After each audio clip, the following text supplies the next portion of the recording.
Share screen. I'll just do the desktop. Oh, wait, no, that'll be the speaker mode. On screen too.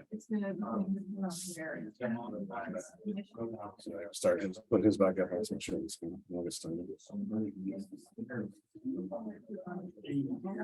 All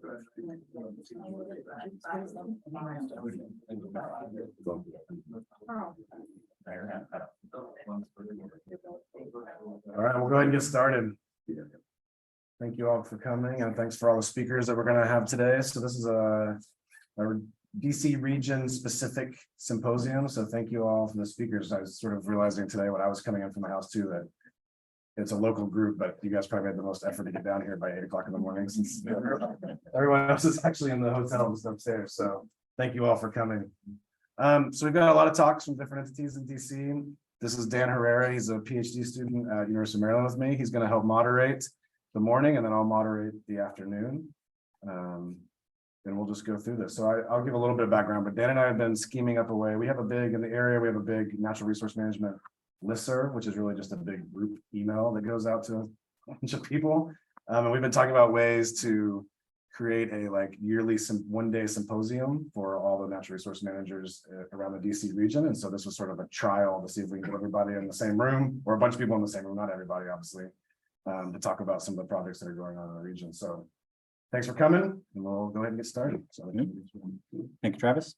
Got a lot of good talks today. We're going to get started off with Ryan Butler. He's coming to us from Montgomery County Parks. So a warm welcome to Ryan.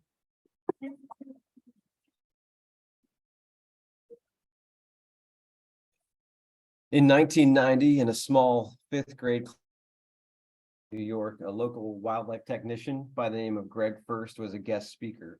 And Greg opened my eyes that one day I could turn my love for the outdoors and wildlife into a real life job. And that in the woods and the hills and the lakes of upstate New York. And this was music to the ears of a farm kid who spent his time flipping rocks and logs and fishing in the pond and watching deer out a truck window on warm summer evenings.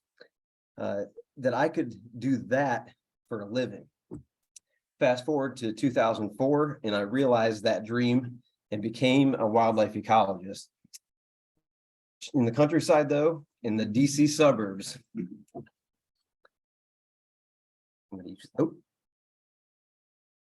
So anyway, in the DC suburbs, you're probably familiar now by this time in the conference with the Capital Region. It's a complex area, and it includes 2 states, Maryland and Virginia, Washington, DC, 6 counties that all surround Washington, and 15 major municipalities, as well as others.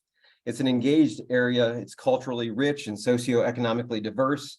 And overall, it includes a populace with a generally strong environmental awareness and ethic.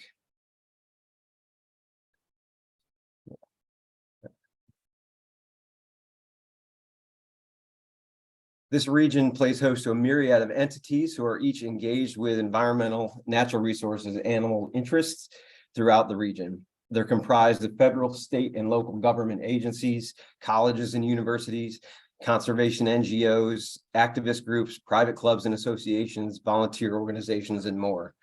There is high-level interest and effort directed toward the natural resources and ecology of this diverse region. And what you see here is really only a very small sample. This place is loaded down with people that care about the environment and wildlife. The region also exhibits transitional ecosystems and habitat types. My home state of Maryland is often referred to as America in miniature, and this is because as you go to the mountains of Western Maryland, you transition then to the Piedmont and riverine watersheds of Central Maryland, to the coastal plain, and finally the Chesapeake Bay and Atlantic Ocean. Within the Capital Region, a similar feel is experienced with varied habitats represented over a relatively short distance and in relation to varied geology, abundant water resources, relatively mild climate, and a long extended growing season. This is an area rich in habitat and biodiversity, and yet also includes highly developed land and a human population in the millions. This collision of vast natural resources and human interests is a recipe for a evolving and dynamic challenge, to say the least, when it comes to wildlife and wildlife impacts. The human development gradient I'm finding in conferences like this is becoming cliche, I think. I think we all are well aware of the gradient condition. In over a relatively short period of time, this region has experienced a tremendous amount of change. And as landscape change has occurred, so too have human priorities and expectations, as well as an increased demand for adaptation by local wildlife species. Unfortunately, some species have been negatively impacted, but others thrive in these fragmented habitats and carry with them the potential for overabundance and human conflict. This is a series of photos from Montgomery County where I work, and represents the development gradient that results from these changes in our county. And this is typical as you go out from the DC line, as well as other municipalities within the county, as you progress from that urban center out to rural agriculture and forested land. Managing wildlife populations is ever-changing, dynamic, and it's never a one-size-fits-all approach when you are working across this kind of gradient.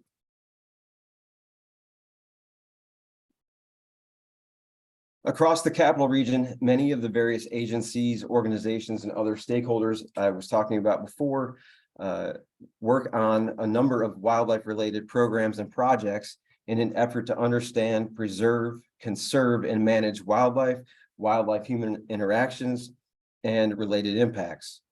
A common thread is a desire to move in the direction of balance between wildlife and human interests, and to find that space where wildlife can thrive and people still enjoy wildlife, or at least can tolerate some of those impacts.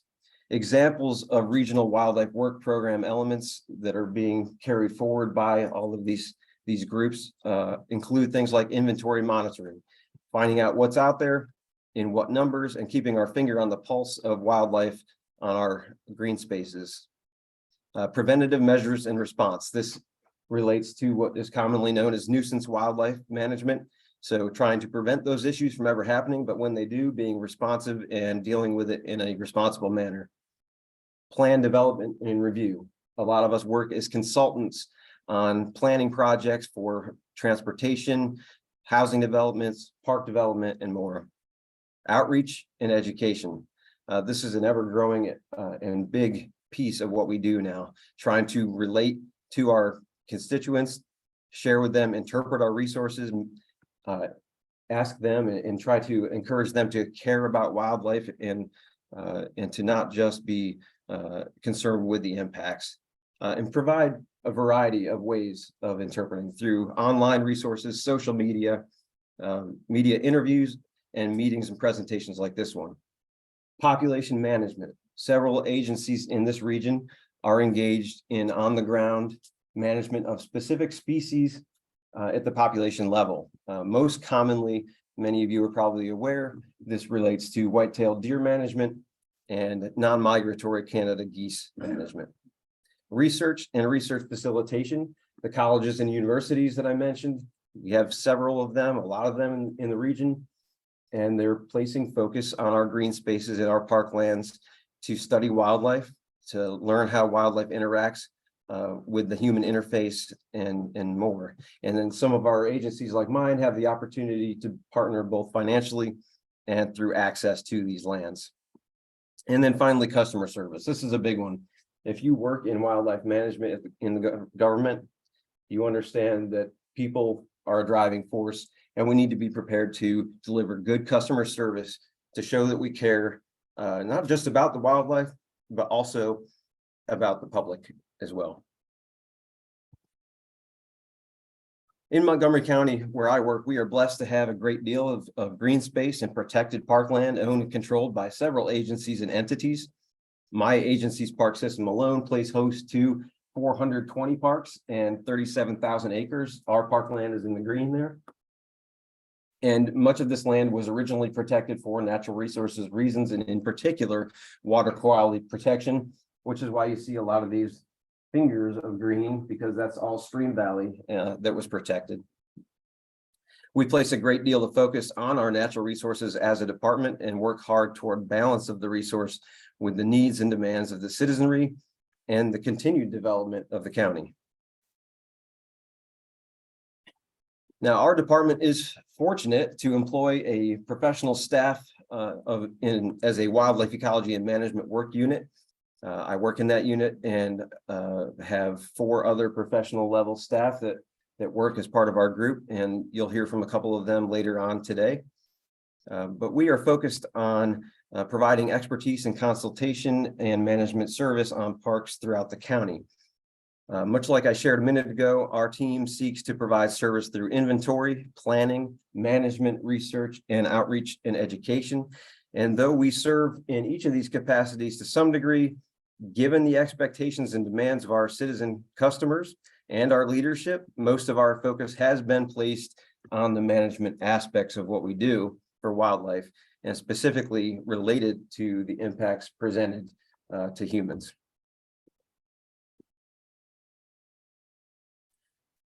So while I can't take time for a deep dive into the various elements of what we do for wildlife management in our program, I can say that it likely carries some similar themes and challenges common to what you all in this room may be doing, both here in the region and across the country. The species and issues that most commonly impact the citizens of the county tend to be the ones that drive much of our work. Chief among these for us is white-tailed deer management.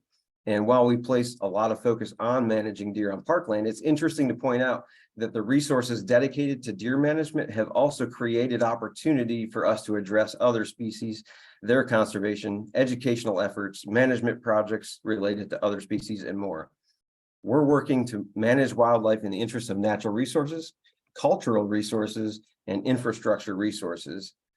And that said, people remain the driving force behind much of what we do. There is a lot of concern over wildlife and a high level of expectation, and there is certainly no shortage of opinions on how we should meet those expectations. So with regard to expectations, there's a lot that surround our management objectives, and this is a model I like to use to demonstrate this. It's actually very basic and kind of obvious, but I think it demonstrates it at a fundamental level. Here in the center, we have our goal to manage wildlife in the interest of the species itself, the impacts associated with those, and surrounding that objective are several schools of expectations. I assure you there are many more, but I've honed in on some of the more prominent. So these are 5 areas of expectations that commonly frame what we do in Montgomery Parks Wildlife Management. And maybe, and I might guess probably, many of these ring true for you and what you do as well. There's a lot here. It's a mess up there, really. But it's just the tip of the iceberg of the expectations and requirements that we face to try to accomplish our goals. And as you might imagine or well know, when there are expectations stemming from a variety of interests and angles surrounding what you're trying to accomplish, often those expectations compete with one another or even directly conflict with one another. And as this becomes apparent, we often find ourselves in an interesting predicament. So what we find is that our management objective becomes obscured and complicated by this web of competing expectations. And this can really be discouraging and frustrating and make you want to throw your hands up and scream. But all of us care about what we do, so we don't do that. We go for it. In short, though, meeting all of these expectations all of the time and still accomplishing management goals is simply not likely or even possible. So it's essential to work hard and start to cut away at those threads, meet what you can meet, pragmatically begin to untangle that web. And while it's not simple or easy, we can sufficiently navigate the challenge to realize progress and success. In this process, we need to first understand our objective. Why are we doing what we're doing? And we have to identify those non-negotiables, things like regulatory issues, fiscal limitations, and do what we need to do to meet those first. Then prioritize remaining expectations and cut away at the ones that we can meet and find ways to work around those that we can't. And once we made progress and we can see light at the end of the tunnel and a path forward, begin to formulate your strategy and plan well, communicate transparently and effectively, and then just get to it. Don't let discouragement take over. If you've got a path forward, follow through, get it done, learn from what you experience, make changes and adjust and go forward from there. That said, I cannot stress enough the value of collaboration and learning from our mentors and colleagues, learning from others' expertise, success, failure, differences of opinion, sharing of ideas, critical thought, and even with those we might not think or know we agree with, and perhaps share resources too when possible. And to be frank, yeah, sometimes you can also benefit from the catharsis of commiserating with others that are doing what you're doing as well. You know, it's very difficult work to address wildlife needs on this landscape, but it's very rewarding. And I can say that some of my most valuable experiences, critical thinking, adjustments, and adaptations to what I do have come as a result of connections made in these collaborative settings and others. As a 10-year-old in New York State, I met Greg first. I maintained that relationship with Greg into my early adulthood years. And I can literally connect my current career, which I've now held for almost 19 years, to this one individual, this one mentor. I leave you with this because the connections we make in places like this conference and others can result in great professional relationships, create new opportunities, produce new ideas, and improve our work in the service we deliver to our constituents.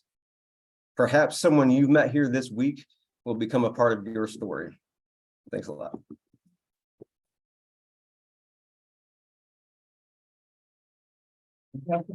Thank you. We do have time for questions. Does anybody have any questions for Ryan? You had a photo of the drone on one of the first slides, and I was curious what you use them for. So we're using them for forward-looking infrared surveys for deer at this point. We stay open to the possibility of using them for other purposes in the future, but right now, primarily we're contracting with a contractor to do deer surveys. So I think you touched on it in a lot of places, but I want to hear like your answer to the big question. So if I'm training people in school to step in and do the kind of work you do, aside from like the regular toolbox kit of like wildlife skills, understanding the ecosystem and managing the deer, what is the skill set that I need to be teaching my students that help do what you do? Because I think a lot of our curriculums are probably missing some big pieces. Yeah, I think the addition of human dimensions to the coursework is essential to managing wildlife, not just in the urban setting, but anywhere now, because information age we're in, you may not be in the city, but you still have people that can care from far away. You might be working in a rural area and have people from the city that care about what you're doing in the rural area. So I think developing communication skills, and soft communication skills, really, I heard another talk about this, not really manipulating people, but actually thinking ahead about your audience and how you're going to best connect with them personally. I think is a huge step forward in being able to get people to be receptive to the message you're trying to deliver, especially when it comes to some of these difficult topics like lethal deer management or Canada use management. We've got time for a few more questions. Anybody? So your topic, the things you were discussing here really connected to the humans well. And I've been noticing that in kind of community forums, online net newslettery things that you can find, people love to post pictures of some poor little snake and get history on it. And I've noticed at the same time, there's a world of people who respond to that with calming messages. You're so lucky. So I wonder if there's a dimension where you can partner inadvertently with your target audience to get them to carry your message for you. Are you seeing any of that kind of action? Absolutely.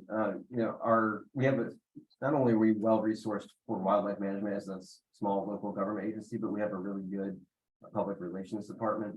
And so we work hand in hand with them and develop, social media posts and video excerpts and things like that, that just spark that interest and get those conversations going. And then because those discussions become more normalized, and it's less about fear of snakes and more about fascination. Everybody's got a compliment. That's right. Yeah, and usually they're more than water snakes. So. Any other questions? Got about 1 minute left. All right. Well, thank you very much. Fantastic talk. Got me all set up, We are all set up. and I see you're gonna keep me. Yes, I got you there. You can use the arrow keys or the space bar to advance. Wonderful. Thank you So so much. our next speaker is Ann Gallagher. She joins us from the National Park Service. Thank you, Ann.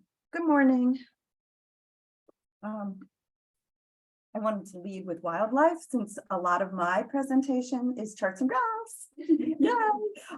I'm very interested in the structure of the forest and what that forested land, not always a forest, not always a new forest or an old forest or an intermediate age forest, often a deer-culled forest.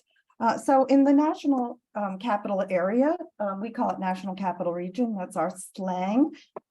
We have a number of parks. So one of the themes of this particular talk was the complexity. So at first, aside from this really charming fox, moving on to more graphs and images of the complexities. So let's start with a simple complexity. We have a lot going on geologically in the area. So just to start, our parks across all sorts of geology, elevation, different kinds of complexities about the mission of the park and so on. So here is just a picture of some of the region, and our parks are in green. So we have little splotches of land, not that the land is little, but there's splotches in this map across a whole, range of area. Lots of complexity. We weren't the first ones here. And we have a history of how the lands were managed that's important. From the time that white people came, they were already being managed. We have evidence, like here at the White House, of how the land was used then. Another complexity, we have historical complexities that are of our own making. So for example, in these two images, we have temperatures in Washington, D.C. compared to vegetation in Washington, D.C. Clearly, places without the vegetation have had some action that has allowed for the vegetation to not be there, or alternatively, where the vegetation is, there are actions to plant things. So something's going on here, and I'm just going to give you a clue. It's redlining. But we also have infrastructure we have to account for. So in the case of this sewer project, we'll take 500 trees over 13 acres right out of our system to restore an important piece of infrastructure. Nobody wants to see sewers going, but it is a complexity for us. Additionally, we face threats just like everybody else. We have a lot of people in the urban environment with their happy dogs that we have caught on film, not on leash, in the woods. I don't know what that smiling dog is up to, but it looks really happy. And if I were a little wildlife, I might be disturbed by this behavior. We also face the other things that forests face. We're going to talk about deer more, but we have invasive species. The EAB emerald ash borer has certainly done a number on our forest structure with the ash trees. We have the invasive stilt grass and diseases too. So the beech leaf disease is here. And so those nematodes are doing some damage to our forest. Extent of the damage, not entirely clear, but we're not isolated. People are tracking all sorts of great diseases that are surrounding us and threatening us. Plus, we don't know what's coming that was not one of these either. That emerald ash borer or the lanternfly just hopped right in and made trouble. So the question for me is, what are the forests offering? What are the ecosystem services that the forested area offers that may support, well, in the case of ecosystem services, it's all about humans, but at the same time it's serving humans, it's also providing base elements for the wildlife. So everybody knows this. This was a former champion tree. I don't know how it got dethroned in Washington, DC. For a little while, it was our only champion tree, so I threw it in so you all could see it. But I don't know why it got dethroned. We have no champion trees now. And that is in Battery Kemble Park, which is another complexity. Some of our land was preserved as part of the Civil War defenses structure, which means it was cleared for the Civil War, then left alone, and now we have common age trees in many park units. But anyway, everybody knows what trees do. Wonderful, great things. Now put it at a forest scale, and we can see some things that are exciting about trees coming up. But now onto those charts and graphs.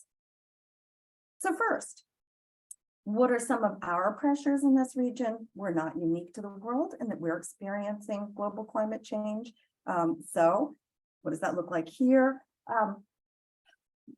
A complexity that is a gift is that we also have universities around.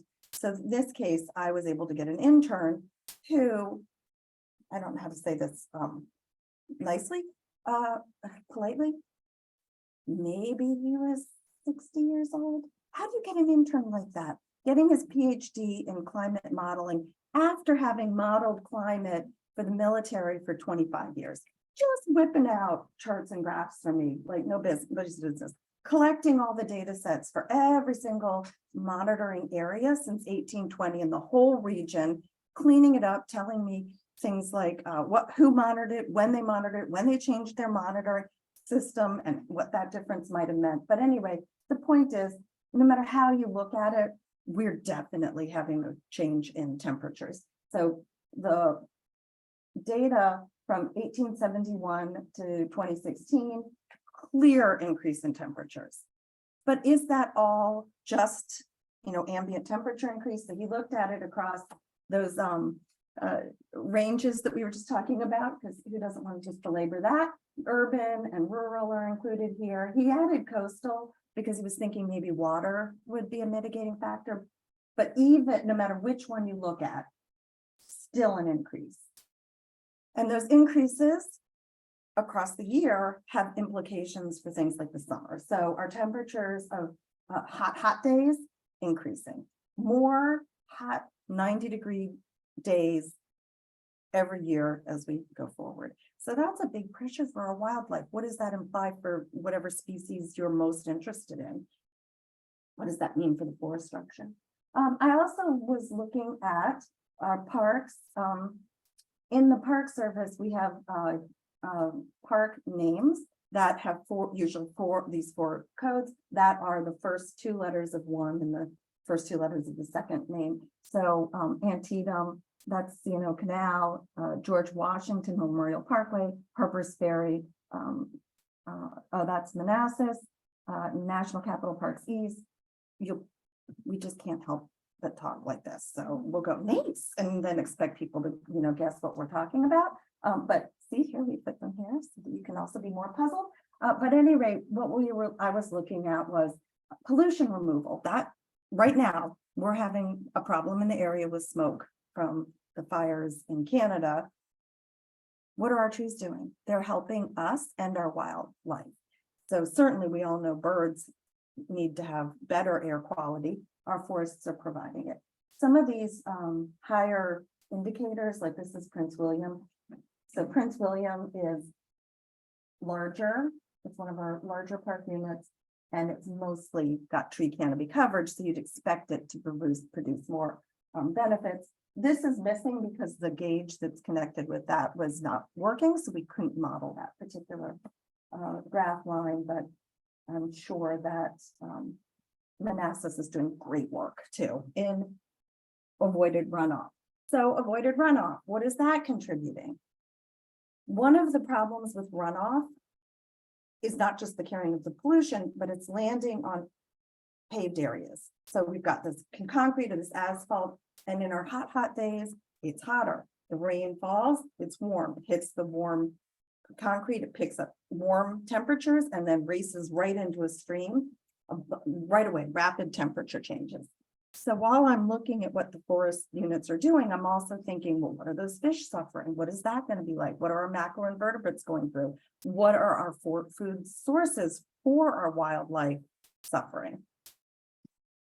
So I'm also interested in the composition of the species because that makes a big difference too. This is George Washington Memorial Parkway. Other is all the other trees that don't occur in a large enough proportion to break out. So think of lots of slivers of, 1%ers. But the tulip poplars, super great bloomers with wonderful, abundant nectar. So that's a great source for our wildlife of food. And of course, the oaks over there, we got some good oaks, wonderful for Lepidoptera species. What are our forest structures like? So this particular chart, we're doing DBH. This is diameter at breast height of our trees. And to some extent, that's a proxy for age. Sometimes the trees are fast growers like the tulip poplars. So these tulip poplars here, that is sort of this intermediate size structure, may be younger than the other things in that structure, but it tells us about this distribution. What do our large species look like? And what do our young species look like? So I mentioned we have the Civil War defenses area where it's all clear cut. So sometimes our park units will have just sort of one category. We'll hear more about other problems with the deer and what that means. So also I look at what are the quantities, what is the quantification of services provided. So this is Rock Creek. Let's see if I did it. So stormwater intercepted across all of Rock Creek is enormous. It's almost 200 million gallons of water a year, not flooding our streams with heat. And what are the implications of that? We don't have any implications because it's not popping up. A lot of implications. So one of the things in this picture that I noticed, and probably you all did too, I hope, how well this little stream edges are smooth. The leaf litter is right up to the edge because that water is intercepted because of those trees. Well, let's cross fingers crossed for this pop up. Yeah, maybe. So I have a data set I look into, and this particular data set are American beech trees. There were 73 in the data set that was for Rock Creek. These are the top numbers of trees, but there were also individual trees.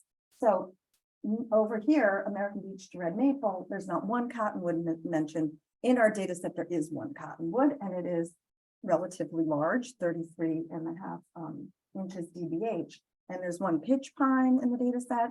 So sometimes looking at the composition from the rare but large and comparing it to the common, frequent is interesting. And last pop, no, we're just moving on. The last pop-up was in terms of how much biomass there was. So the tulip poplars had 11,000 DBH inches cumulative in our data set. And even though it wasn't the top ranking tree in terms of numbers, it was in terms of biomass. I'm also looking, I'm not sure I'm going to linger on this. The point here was not just the carbon sequestration, but all the trees are having different rates of processing. So we could substitute carbon sequestration to stormwater interception. We'd still get a kind of curve like this, where the smaller little guys, the dogwood after 20 DBH just really doesn't exist, right? So that just drops off. And some of them go on to become quite mature. Look at this white oak sneaking up here doing great things. And then I like to look at the different kinds of forest units. So here I'm looking at 3 units in George Washington Memorial Parkway. This is Theodore Roosevelt, this is Columbia Island, and this is an old growth area right behind Arlington House. There is the breakout of Theodore Roosevelt Island, and even within a contained island like that, there are different kinds of forests. So that makes a difference to the way I look at the forest community too. And you would imagine your wildlife would as well. Upland forest succession, lowland, wetland, marsh. And the question is, do they, from my point of view, what kind of services are they offering? Are they different? So in this case, we have rates of cumulative trees, forested areas offering different amounts of services, avoided runoff. It was interesting to me that Arlington Woods, which is 14 acres, old growth. Clearly, the rates for old growth for any of the services are higher rates than others. Roosevelt Island, 48 acres, was a planned wild area, so it was planted forest. It's pretty good after all these years, 1930s to now, doing pretty well. And Columbia Island is still offering some great services, so I'm not even going to pretend to minimize what a more wild parkland offers, because it's offering some great things. It's interesting to look at how the structure is different. And I think that's it for time, and I'm ending with our handsome deer, which will transition into later presentation. And while I'm looking at this handsome deer, I want to just have a shout out to the back of the room there, Scott. Thank you so much for taking the pictures I can embed in here and keep the attention of wildlife people. And so do we have time for questions now that About 5 minutes for questions. Thank you, Ann. excellent. Thank you.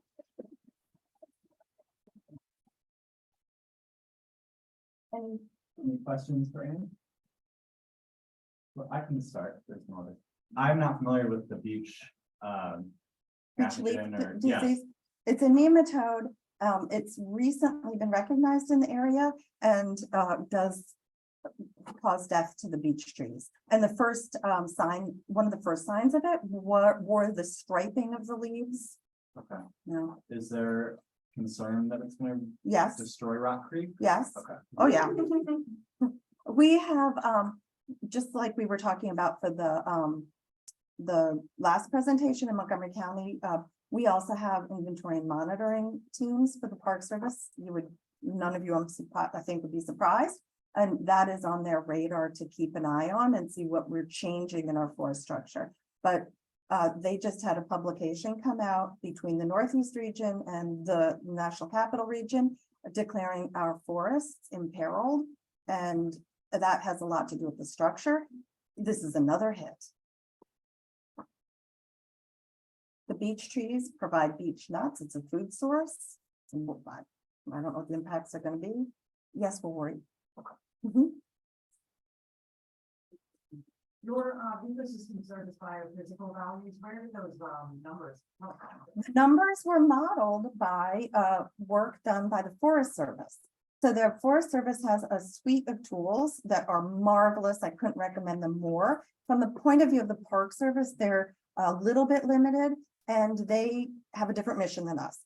So their models, the iTree suite of tools, will often churn out information and then spit out a number that's dollar figure. Your trees are contributing, this many dollars to your home every year. Well, they're not really, we're not dying to know what our dollar is, but we can use these trees in collaboration with them to understand stormwater intercept. So all their research teams have gone, all their literature has gone into creating these models. And then they're so helpful, just call them right up. Like, is this because, and then, yes, it is. So for example, stormwater intercept is largely a function of how many leaves are on your tree. So tree condition and structure make a difference. And you can get that right out of them. Thinking about forest structure, I'm just curious, a curiosity question. We've had, 3 fires recently in DC National Parks? Is there any, like one in Rock Creek, Barnard Hill, and was it one in Fort Cotton maybe? Yeah. Yeah. I mean, I would. I'm a fan of fire, it doesn't burn out houses, and I know we don't get prescribed fires in the city, but is there interest to like monitor those for Yeah. how it might? Oh, yeah. Yes, we're Well, very, As far as gonna be monitoring them and more like see how it changes. Yes. The Rock Creek one, yes. Decently big. So definitely, how is that affecting? I said that we are imperiled in our forests, and largely we believe it's because the deer culling the younger age categories, and that changing the composition of trees for the future.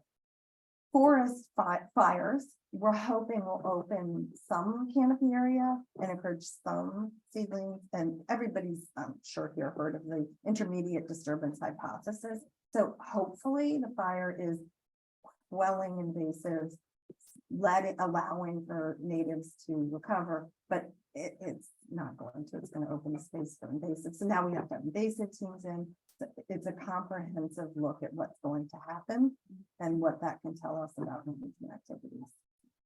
Got So- time for one more question. All right. No. Thank you, Thank Aaron. Fantastic.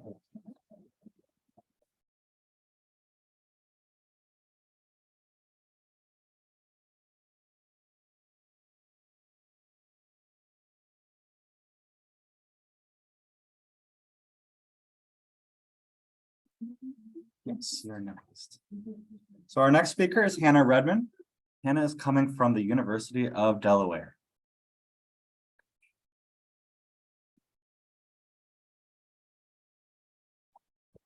All right, so get ready for even more graphs. My name's Hannah Redmond. I come from the University of Delaware, where I just finished up my master's thesis work, which was focused on colonization and extinction of forest songbirds in the National Capital Region. So I'm really on the like statistical analytical side, which will be a little bit different than what we heard earlier, but so it's all similar map in Anne's presentation, but you can see here, so my data comes from the National Park Service's Inventory and Monitoring Program. So they monitor natural resources throughout our national parks, and then those national parks are lumped into networks. And of course, mine is the National Capital Region Network, which is located here around Washington, DC, where we are now. So we have really urban parks such as Rock Creek Park right here, but we also have some more rural parks like the Chesapeake and Ohio Canal, which goes up here, and Catoctin Mountain Park in northern Maryland. So it's a total of 11 national parks, and I have 277 monitoring sites where I have data from, where we have forest bird monitoring and forest vegetation monitoring.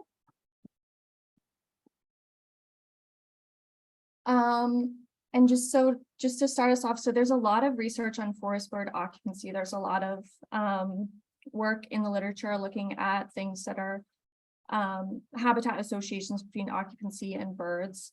A lot of those come down to mature forest, large areas of contiguous forest, fragmentation.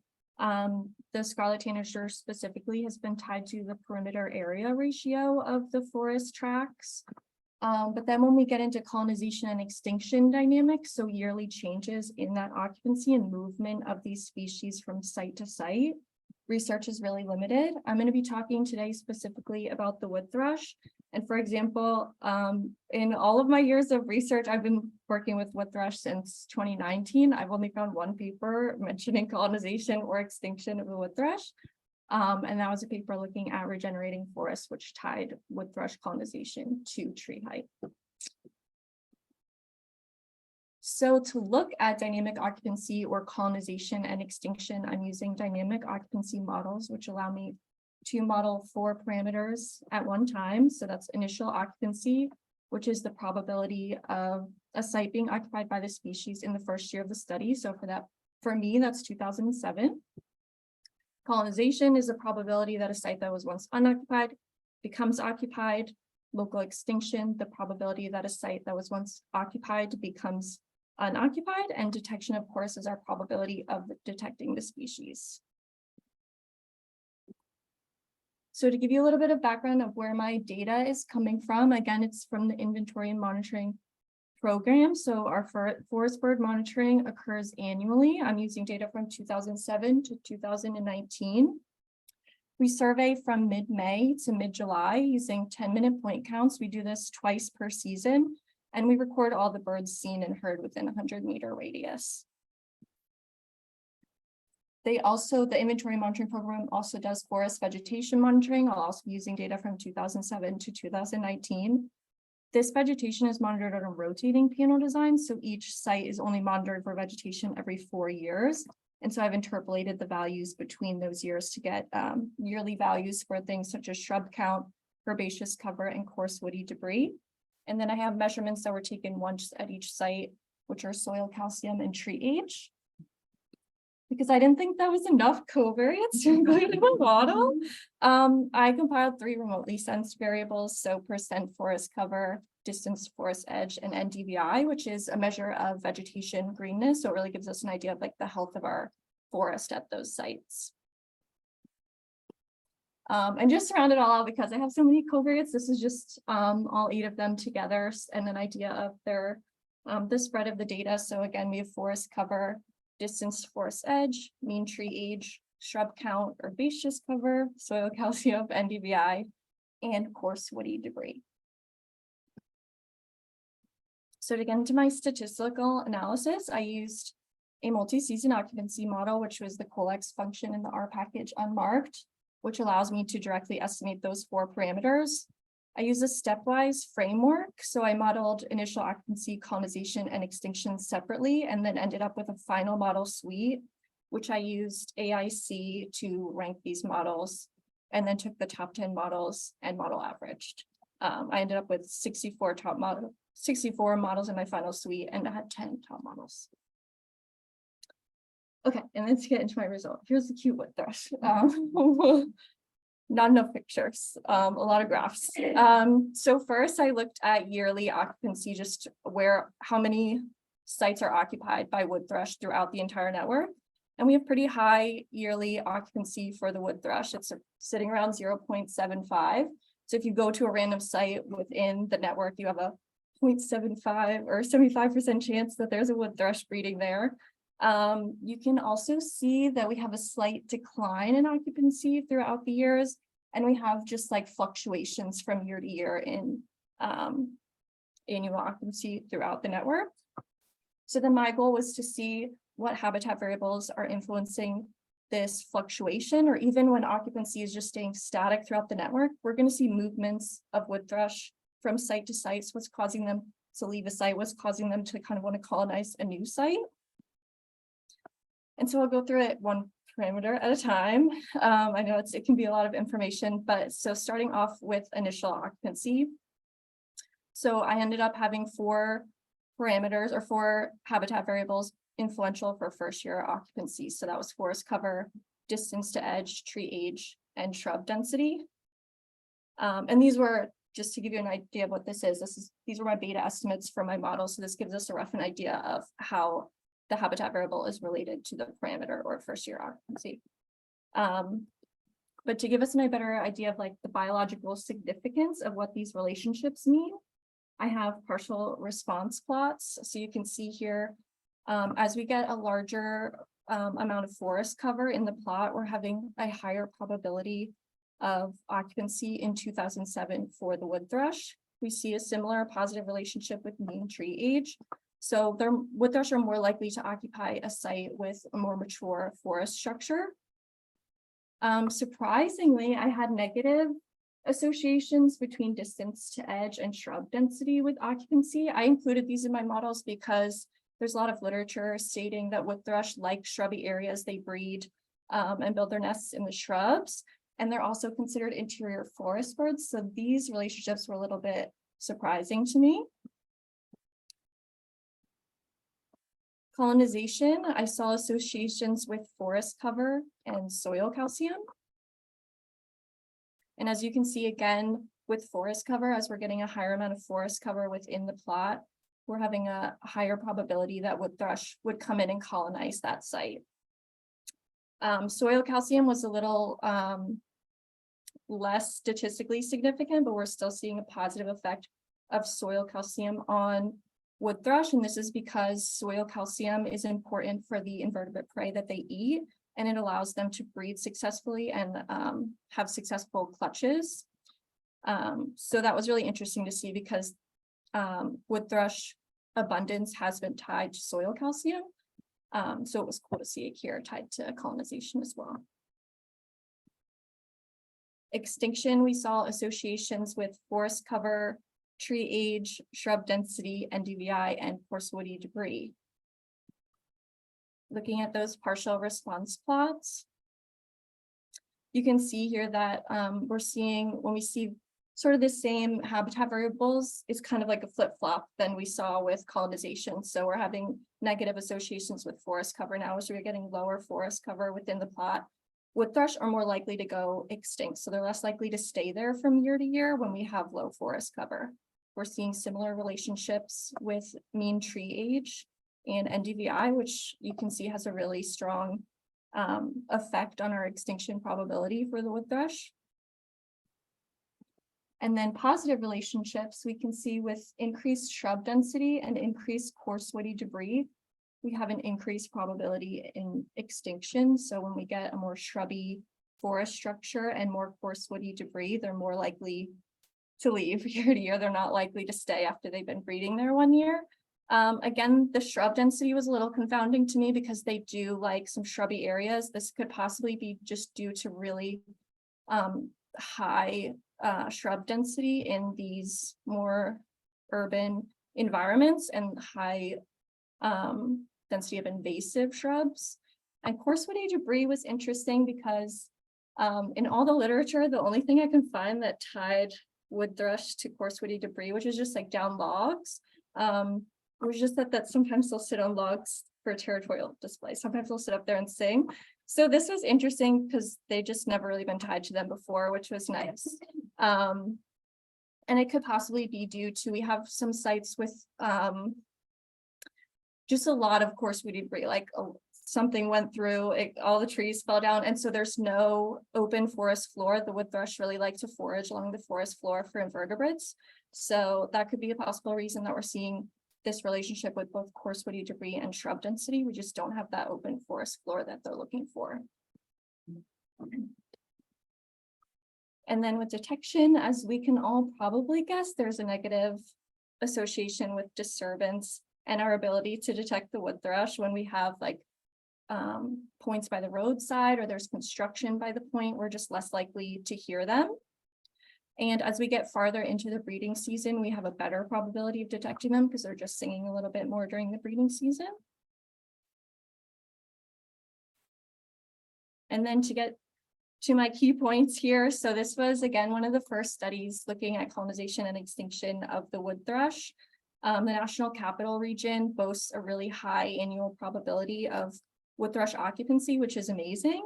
And more commonly, wood thrush within this region are occupying habitat close to the forest edge. Colonization probability is heavily driven by the amount of forest cover at each point.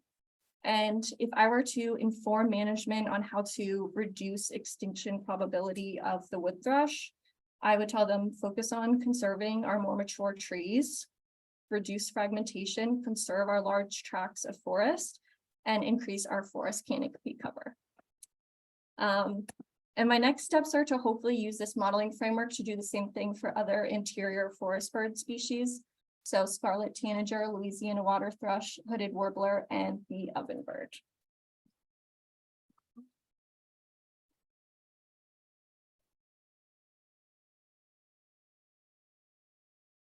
You have time for questions?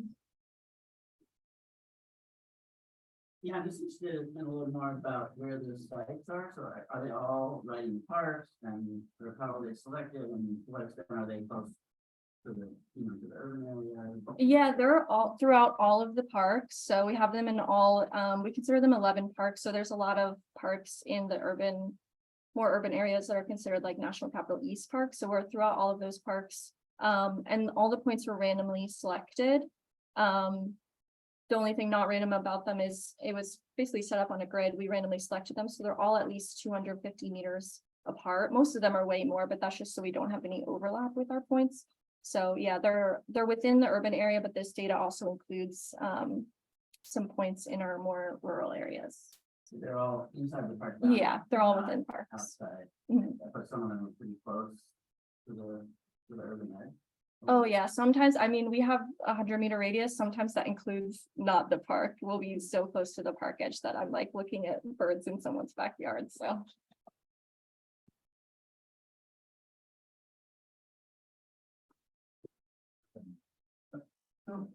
Really excellent, the model is very impressive.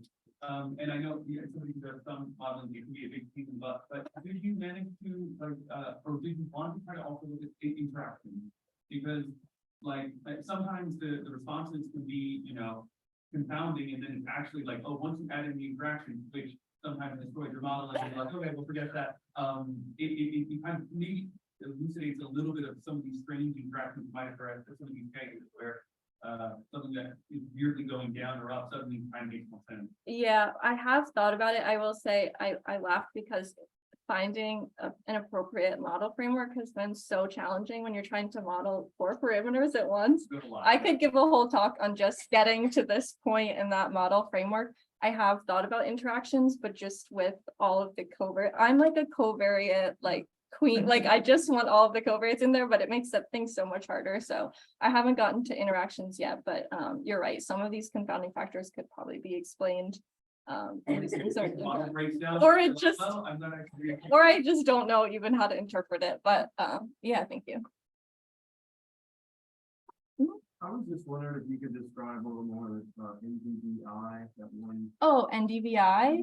Yeah, so that's a measure of like greenness. So it's measured actually from a satellite, and they measure the amount of like, I think it's like red waves coming off of the like canopy or grass, and it just tells you basically how green is it. So in the winter, you're gonna have like NDVI of 0, and in the summer, I think it's just 0 to 1. You'll have like an NDVI of 1. So it's really just a measure of like the health and greenness of the vegetation. I was curious in your thoughts about, the distance to lower occupancy part of do you think, does it maybe matter whether it's way out on CNO versus, in Rock Creek or like what that edge is like? Possibly, because, yeah, so with occupancy, I think it might just have to do with the fact that most of these are in a more urban area, and when we have, I should have quite a few interior forest bird species. I think because wood thrush can inhabit like suburban areas, I think they just might not be fighting hard enough for those interior spots. There's like just competition, and so they kind of just get kicked out to these outer edges. They're definitely in the middle of the forest. I'm not in the middle of the forest, not hearing any, but yeah, maybe they're just not competing enough for it. Yeah, I think they're definitely more flexible than some of these, like the hooded warbler. So Any other questions? I had a question. So the wood thrush is DC's state bird. I'm okay. wondering if you have any plans on capitalizing on that cultural association to introduce the results to try to advocate for different park management, habitat management? Well, I didn't have any plans because I didn't know that until just now, but that's a good one. Yeah. I don't have so much a question as, I have a video for you. Ooh. Yeah. Okay, please, And I'll give you a it's, video. The wood thrush in Rock Creek Park Mhm. and climate change. And it's publicly available, and you can use it to just get people crying about your wood thrush. before Thank you. even start. Okay, thank you. I think that's it. Thanks, everybody.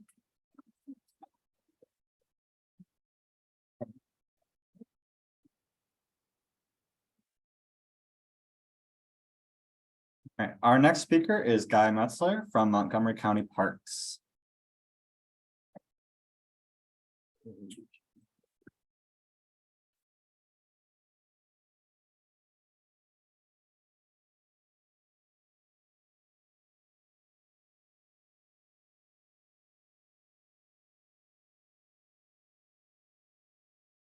All right, so I'm also doing a bird talk, but mine is in no way in as much detail as that just was. Mine's more about the actual project itself that we're running in parks. So my name's Guy Metzler. I'm a natural resource specialist with the Maryland National Capital Park Planning Commission, Montgomery Parks. If you were here earlier, Ryan gave a little bit of description of what MNC PPC is, but like I said, I'm here to talk about a project that my colleagues and I put together back in 2020, and it's rounding out its 3rd year data collection pretty much as we speak right now. So the intent of this project was to develop a bird community index for certain parks within our county, with the goal being to better understand whether the parks and the habitats that we manage within them are serving their intended purposes. So just real quick, Montgomery Parks, or who is Montgomery Parks? MNC PPC covers 2 counties, Prince George's County, which would be like right about here, and Montgomery County, both of which border the northern portion of DC. The Montgomery Park side of the agency oversees the good majority of parkland in Montgomery County. It's roughly 35,000, I think Brian said 37,000 acres of multi-use property. And the staff of the Natural Resource Stewardship Division, which is where I work at Montgomery Parks, is tasked with preserving the ecological communities that form our park system with the goal of enabling both common and rare species of plants and animals to thrive. So what we did was we decided to organize a location-specific bird community index. So pretty fine scale within certain parks. So since birds can be used as a representative indicator species that provide us with information about the availability of a habitat that they're observed, the diversity of bird species can be a good indication of overall quality, variability, and the benefits provided by a habitat. So our intent was to attempt to identify and understand trends in bird habitat relationships on parkland, like I said, with the ability to look at population and species responses, especially to habitat manipulation. So we plan, or we hope to utilize this information that's collected by this project in the creation of prioritization matrices that will help us identify the potential need for future management on parkland. So there's Ryan. Our data collection couldn't have occurred without the hard work of a group of highly motivated and skilled volunteer birders. Ryan not being one of them, he's just messing around in this photo. During program development, we reached out to our local bird clubs, our community of parks master naturalists, and other interested individuals that we may have been aware of. So we recruited from those sources. We developed a standard, if you want to call it that each birder has to meet through both experience of being a birder and their ability to pass a bird quiz that we put together for them that tested their audio and visual abilities to identify local bird species. So then we trained them on our survey protocol, their assigned survey sites, and general park volunteer training, and then we set them out into the woods and let them do their thing. So we currently have 14 volunteers surveying 180 different survey sites in 8 different park locations throughout the county. Between May 1st and June 19th, May 1st and June 19th, they conduct 5-minute point counts at each of their locations between sunrise and 10 a.m. And we settled on this protocol after a lot of literature review, kind of like met most of the general needs of point counts. So as of last season, our volunteers have made over 12,000 individual bird observations and have identified 119 distinct species on parkland. And that number is just going up because they're still out right now birding. So we decided on point counts rather than transects or other survey methods because they're a commonly utilized method in projects like this. They can be repeated, and because of their ability to consider each location as statistically independent from one another, if we want to look at it that way. And that's also important. That's important for looking at specific locations within parkland, as well as adding up and looking at the parkland as a whole. So we hope to have the ability to look at things like yearly changes in bird populations at each of these fixed points, the differences in species composition between habitats, and the abundance of the species that are observed there. And we also made sure to remain relatively consistent with continent-wide breeding bird surveys, as well as, like I said, we met a couple other expectations of different point count variations so that we can share and compare data. So I have a ton of numbers if you're interested. So we began by targeting our park's best natural areas and best biodiversity areas. We also had an interest in looking at areas of high habitat diversity, as well as areas of largely like the same vegetation types. We also attempted to choose survey routes by keeping points relatively systematically placed along trails or roads when they were available, while also attempting to stratify by habitat type. So in this snapshot of Bennett Creek Conservation Park, when we were laying out our survey points, we wanted to cover the variety of meadow habitats and young growth areas to the north there, as well as the larger forest fragments and agriculture to the south. And like I mentioned, we tried to keep our sites along trails when we could. That was largely for the ease of the birders that are out there. But that wasn't always an option. I actually found out later that these yellow lines which represent trails, they don't exist in this park. That's a proposed trail. My birders let me know for sure. So by designing our study this way, our goal was to vary our coverage of habitat types, capture rare species, observe breeding birds, and keep things relatively low cost thanks to the volunteers. So a bird community index is an index of biotic integrity based on breeding bird communities. So the higher the BCI score describes a community in which more specialists are present relative to generalists. So for example, sites with higher BCI scores consist of things like fewer omnivores, fewer brood parasites, nest predators, few generalists, but they do consist of more things like single brooded species, a lot of our migratories, and things like forest interior obligates. In other words, more specialist species. So we utilized existing peer-reviewed literature to compile a habitat guild database for pretty much all of the birds, the majority of the birds that we could find in our area. Guilds were broken down into general categories like whether the bird would be found in open habitat, forest habitat, or a general both category. Then we broke things down even further into categories of like nest type, foraging types, residency status, things like that. And using this paper by Arm DeGraaf and all as an example, the yellow-throated vireo, which you can probably not see very well. All my numbers or my lines are all messed up. Sorry. The yellow-throated vireo during its breeding period, which is when this survey is being done. There it is an insectivore. That's the food type guild that it falls into, and it's an upper canopy gleaner. So that would be its foraging substrate type and its foraging technique, the upper canopy and gleaner. So from paper data sheets in the hands of our volunteers to entering thousands of observations into a shared Google Drive to utilizing ArcGIS online and Microsoft Power BI to transform the data, we've been able to begin simple analysis of the habitat guild assemblages that we've observed and display them for easier analysis and consumption. We haven't gotten into the crazy specifics yet.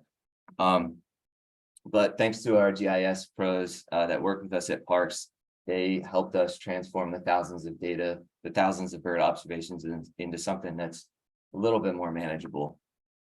We also developed a public-facing field maps app that allowed our volunteers to navigate with their smartphone while they were out in the field. It showed them all their parking locations, all their designated survey sites, and it also gave them live metrics that they needed for data recording, like live weather data for their specific locations. So that was pretty cool, pretty helpful. This is the quick look at the landing page of the Power BI that was created. It was last updated with last year's data, since our birders are still out probably as we speak, collecting data for this year. Our intent was to be able to visualize and use to visualize the habitat and use availability based on the specific guilds that were present at their locations. Without this, or with this tool, we're able to drill down into individual parks. You can see the parks that were surveyed, individual parks, the groups of points at the parks, individual parks or individual points we can filter by the species that were observed at those locations, groups of species, groups of guilds. You name it, we can pretty much survey down by it if we've got it. But for this presentation, I'm just going to run through a couple of the visuals that we can pull based on filtering through our the data. So in these examples, we're going to be looking at Blockhouse Point Conservation Park, which is on the right, and North Branch Stream Valley Units 2 and 3 here on the left. Blockhouse Point is a good example of large contiguous forest. It's roughly 600 acres, whereas North Branch 2-3 is one of the largest meadow complexes in the parks. It's roughly 200 acres. So the information collected by our volunteer birders was cross-referenced through that bird habitat guild database that we built, and it's displayed on the it's displayed here visually. So in this example in particular, we've asked to display forest interior obligate species. So if a species observed at each one of these survey points falls into that forest interior obligate guild, it shows as red in the pie chart. Any other species that's observed at that point that's not a forest interior obligate is gray, so it shows you the proportion of the interior obligates there. And the larger the pie chart, the more individuals were observed at that individual point. So from this lens, we have a relatively simple starting point to begin to visualize the difference between the bird guild assemblages that are present at these survey locations. And I guess this is important because many forest interior obligate species are listed as are state listed due to habitat loss in this area. So by observing species at these points or larger quantities of those species at these points, we can begin to make inferences like if these species are present at this habitat, then maybe other species that fall into that guild will be present there as well. They just haven't been observed yet. Another guild habitat inference that we can look at is food type. So here we're filtering for granivores, which are seed eaters. So in a meadow habitat, we would expect there to be more seed-bearing plants like grasses and forbs. So when we're examining if a meadow habitat supports more specialist species, we would examine by the presence or absence of the species guild that relies on that type of habitat. So here we can see a larger proportion of granivores in the meadow complex area than in the largely forested area at Blockhouse. You can kind of also see fewer granivores in the more forested section of North Branch 2-3.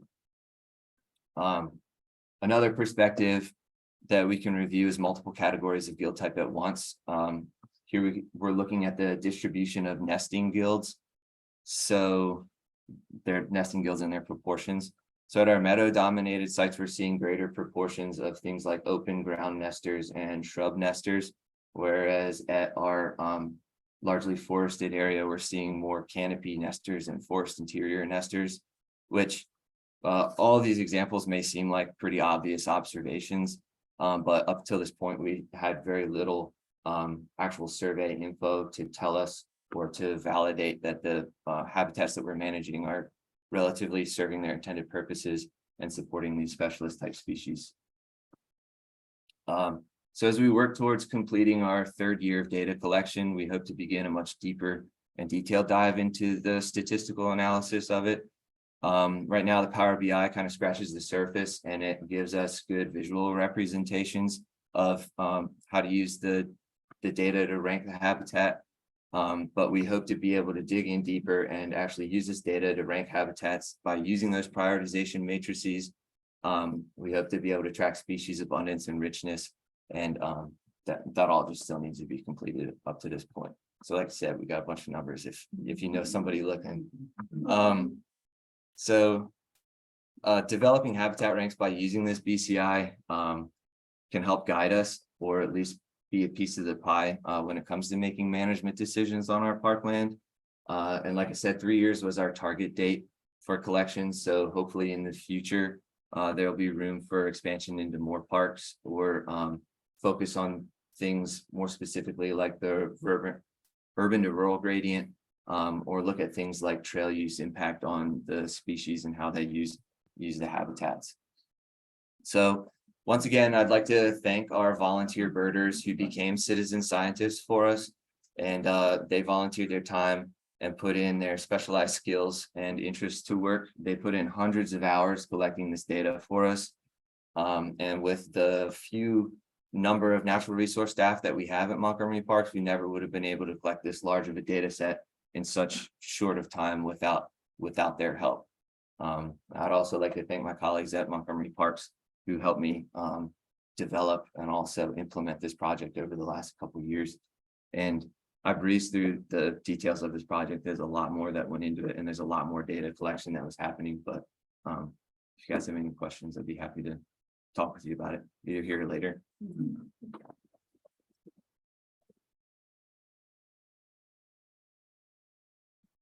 Got about 4 minutes for questions. Is your birder quiz available? I can make it available. I've actually had a lot of requests for it. I bet. Everyone who took it said that it was fun. Yeah. How would we get that? Just contact you? Yeah, I can give you my info. I can send it over to you. Thanks. So we're evaluating green spaces in Milwaukee, and some of the metrics are so easy. But we also have 20 years of standardized counts, like 3 parts weekly for 20 years. Wow. So that's always been a part of the biological index and green spaces. And so it seems like maybe we should talk later. Yeah, it's kind of data that we're looking for, in some of that work that. Yeah. Yeah. That wasn't. It's fine. I think, did you have? My question was sort of practical. So when you don't have a trail, that you thought you had a trail and you send volunteers out, how did they hit their mark? Was it okay for them to force that? Oh, yeah. Yeah, that was our intent. Like I said, we tried to keep most survey points on trails. But since we were also looking at specific habitat types, it required them to go off trail in certain places. A lot of folks aren't necessarily keen on that because of ticks and just, thick vegetation, traveling the different terrain. But with the Field Maps app that they had, it ran off GPS on their phone, so it helped them navigate right where they needed to be. We gave them the coordinates and everything so that, and we offered to take them out and show them where their survey points were if they needed. So. I was curious if you guys have utilized or thought about any acoustic monitoring or like camera trapping for this, or do you have such a slew of volunteers that are eager to go out that you don't even need to worry about it? So some of the places that our volunteers were less eager to go out to, we do actually have a couple acoustic monitors that we're playing around with, a couple of the wildlife acoustic ones actually out there. So we have data collection from those, and if you were in the talk yesterday about the acoustics, it's a pain in the butt to go through all the recordings. We actually have some of our volunteers go through and listen to the audio, and they do the identification for us. Yeah, is it a pretty high turnover of volunteers? Or do you have a really dedicated group that's done all 3 years? Yeah, so actually all of our original volunteers from year 1 are still with us. Some of them have asked for less survey locations, others have asked for more.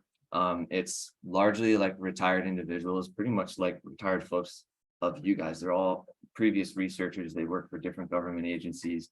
So they're all really interested and all really happy to get out there. But yeah, we've just been adding more and more. 14 is not a lot of people, but we've just been adding more volunteers over the years. So.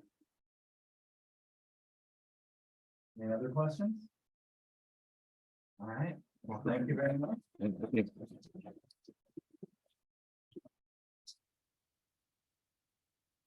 Our next speaker joins us from the University of Maryland. It's Annette Spivey, who recently defended her PhD. I don't know what the clap is. Is it your first one or second one? The corridor one? Okay. Because you're an overachiever. Presenting all sorts of stuff.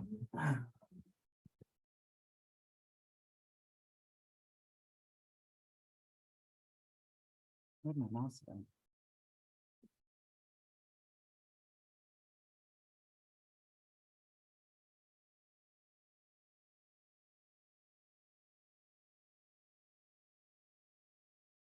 Right, that's situated, okay.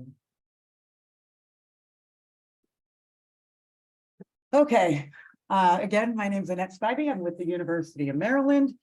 And I'm gonna be talking to you today about my first chapter, essentially, of my PhD.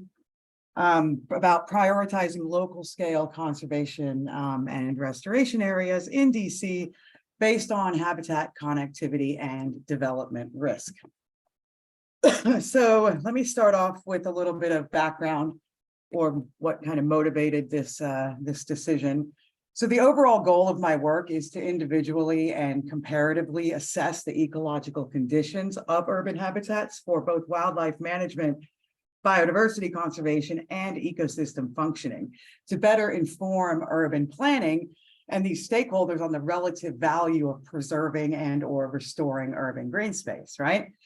And while wildlife habitat has been modeled at broad spatial scales and has been used to map a number of biodiversity metrics, there's a growing need to develop biodiversity and landscape metrics for urbanized ecosystems that can be used for effective conservation and management more at local scales, right? And also across multiple taxa.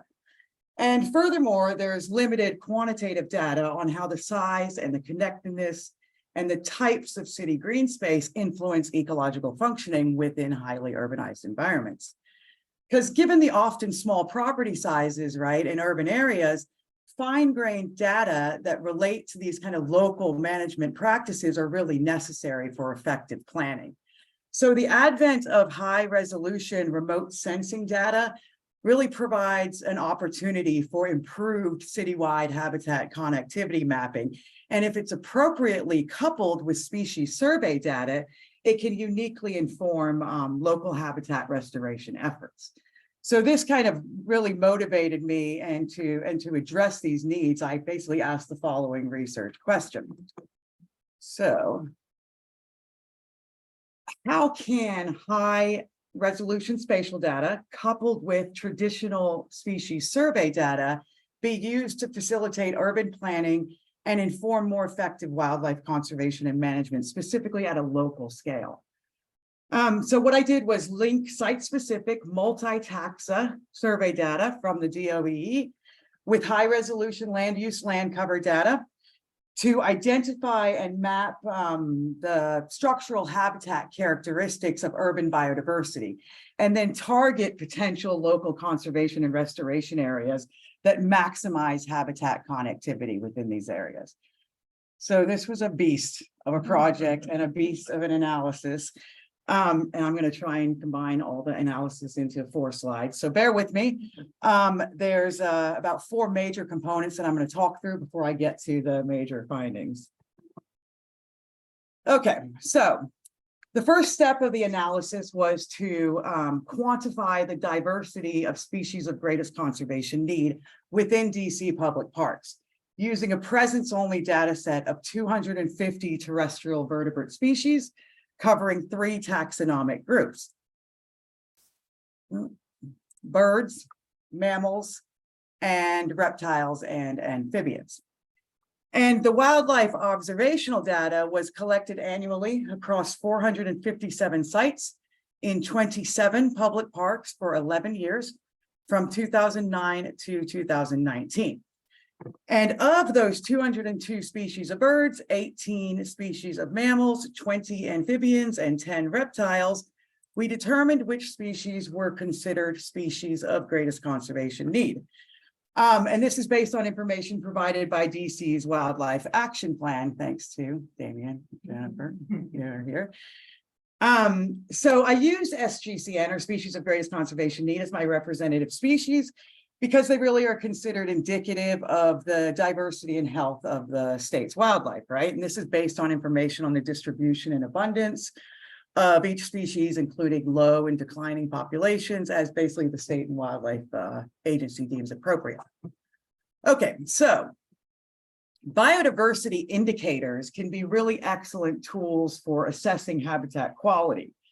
So I measured biodiversity for species of greatest conservation need within each taxonomic group and for all SGCN together, regardless of taxon.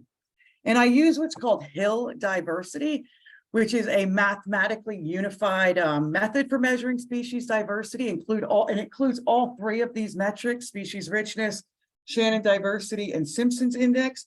And they do that to account for unequal sampling effort, right? By weighing species abundance based on their frequency of occurrence within a sample. And this, using hill numbers or hill diversity, really allowed us to capture a more nuanced and comprehensive understanding of the spatial variation of SGCN diversity across these parks. So for example, right, we were able to differentiate between parks that had, let's say, high species richness, right, or a high number of species, but are dominated by just a few highly abundant species, such as the section of Anacostia Park. Versus, right, parks that have high species richness, but maybe are a little more evenly distributed among species, such as the National Arboretum. And this information, I think, is really critical for making informed conservation and planning decisions, because it allows wildlife managers to accurately identify areas that are more vulnerable to species loss, and then prioritize conservation efforts accordingly. Okay, so it is widely recognized that habitat and forest structure is also a major predictor of both mammal and avian biodiversity, as we just heard in some of these talks. And local scale habitat structure is significant for influencing reptile and amphibian assemblages. So I use what's called the morphological spatial pattern analysis tool and combined it with a 2018 Chesapeake Conservancy high resolution 1 meter land use land cover data set to derive a variety of structural habitat metrics within these surveyed parks across the district. And then to get rid of all these covariates, I ran a PCA to condense these calculated metrics, and I also did a pairwise correlation test to determine which variables were significantly correlated to species of greatest conservation need. So you can see in this graphic right here that the ones in green with the longer arrows, these are stronger habitat predictors of SGCN. So things like openings in core forests, large core forests, edge of forests, and so on and so forth. And then these habitat variables that were most important, right, in supporting all SGCN taxa, and were significantly correlated to SGCN biodiversity, were then used to develop my cost surface in my corridor model. So I used the linkage pathways tool to connect each of the 27 parks to their 4 nearest neighbors. And this was, my mouth is dry, so much work. So to connect the 27 parks to their 4 nearest neighbors, using a cost weighted distance to identify the lowest cost corridors. So these movements, basically, when you're running this model, are predicted based on the ease or the cost of moving through the landscape. And I assigned equally increasing resistance values. You can see here in this bottom table for each land use land cover based on this representative value to SGCN. So for example, forests were allocated the lowest resistance or the least cost because it supported SGCN taxa, right? And they were significantly correlated to SGCN diversity within actually all 3 taxonomic groups. And then on the other end of the spectrum, impervious surfaces and structures were given the highest cost and more difficult to move through. Almost there. So lastly, to identify targeted areas for conservation and potential restoration within these mapped corridors, which is the goal of this project, I used the DC generalized data set of existing land use to locate all parcels of land with an existing designation of vacant. And a vacant lot is any lot considered abandoned, empty, or neglected parcel of land with no buildings on it. And then I designated all currently vacant lots that are greater than 90% forested as potential conservation sites, and all currently vacant lots that are 0 to 90% forested as potential restoration sites. And why did I use the 90% threshold, you ask? Well, it's because the parks with the highest SGCN richness and or diversity actually all had greater than 90% forest cover. So lastly, I assigned each one of these vacant lots a future land use designation. And this was based on DC's 2021 future land use map, which depicts intended land use approximately 20 years into the future. And then all sites that were not designated as parks, i.e. with a future designation of residential, commercial, industrial, right, were considered priority conservation or restoration sites respectively. Okay, so what are the results here? We identified 47 least cost paths connecting the surveyed parks across the district, upon which we built the corridors. You can see the corridors displayed in orange here. And within or intersecting these corridors, there was over 5,000 land parcels with 9 different primary land use designations. And 18% of those lots were designated as vacant. And so that's 987 lots essentially. And of those 987 vacant lots, 149 of them had greater than 90% forest cover, making them candidate, right, conservation sites. So you can see down here in the blue. And then 49 of those 149 candidate conservation sites were designated for either residential or mixed land use, flagging them as priority conservation sites within these corridors. And then the 224 lots had anywhere between 0 and 90% forest cover, making them candidate restoration sites.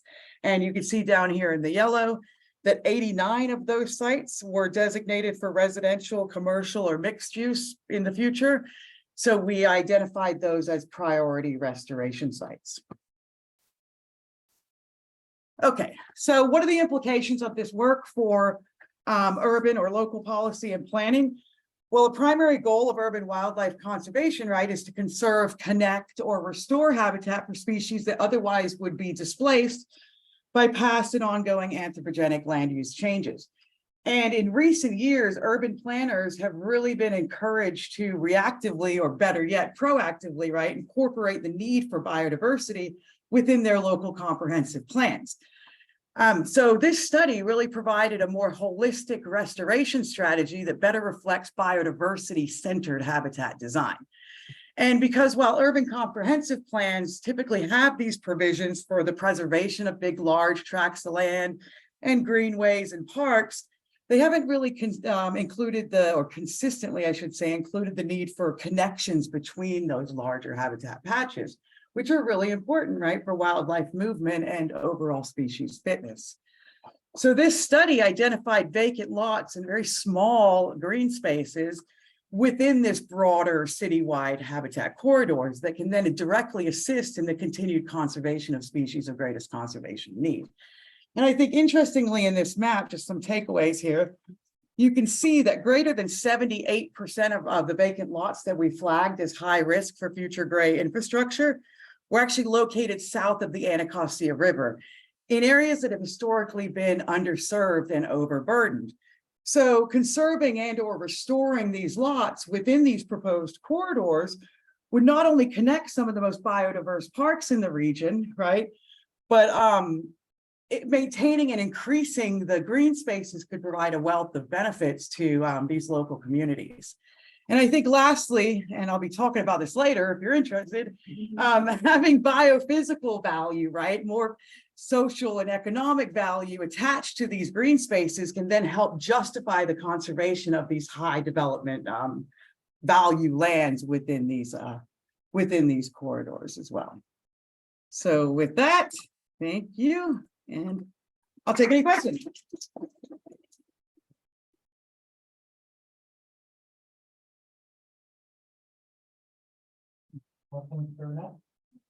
Hey.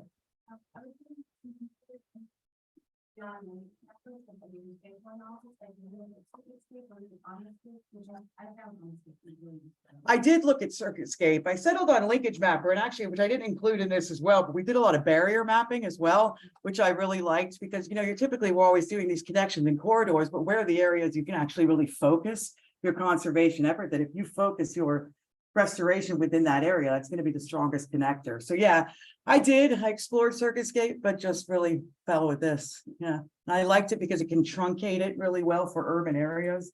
usually you want your corridors typically, right, big and wide, but, to satisfy these smaller green spaces. Yes. So are the vacant lots state-owned? Actually, interestingly, a lot of them were residential. Right, so they vary. There was about 9 different primary, like I said, land use designations. I can actually go back. And it's a really, look at that. So you can see that of the 5,475, what 75% of them were residential, and vacant lots just varied within them. So some were residential, some were commercial. It just, yeah, it varies. So it is a really interesting point, because that's where you start thinking about targeting your initiatives, right? And what type of initiatives that that you can push for restoration of these lots, yeah. And I do talk about that a little bit more in my next thing, when I start attaching this ecosystem service value to all of these lots within these corridors. Yes.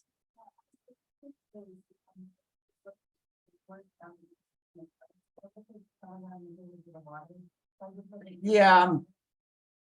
Yeah, that is just the thing of the model, yeah, because it connects, the least cost, and it's gonna just automatically try and connect it. So really, yeah, the ones that go over the water really just should be flipped out essentially.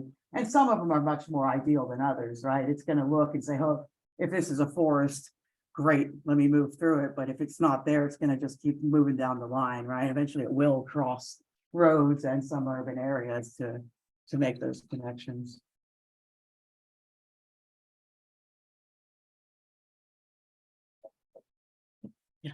I'm curious about, the potential of green roofs. I know that in Europe, there's been quite a bit of connectivity study, Yeah, especially for invertebrates. yeah. And we have a huge percentage of green roofs. And I'm wondering whether your next PhD. Oh, yeah, my next 7 years. It's interesting you say that, because I feel like when I first started this, I got really super, I'm like, oh, they include green roofs, we're gonna include that. But yeah, I ended up, I think with the literature, just really trying to focus on forest structure and forest, but you're right. I got really super excited about it at the very beginning, and it just, I think when you're trying to cover multi-species like this. Yeah. Yeah, I think it would be, starting, if you look at individual groups, then yeah, absolutely. We're with city wildlife and we're getting more. Oh, okay. More duck nests. on Yeah. these green roofs. I mean, Yeah. It's like a whole. habitat. Yeah, and it's then also incorporating the services, the Yeah. ecosystem services to some of these. Yeah, they're, I'll just do another PhD.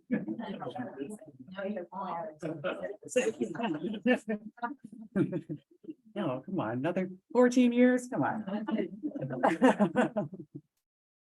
Awesome. Thank you.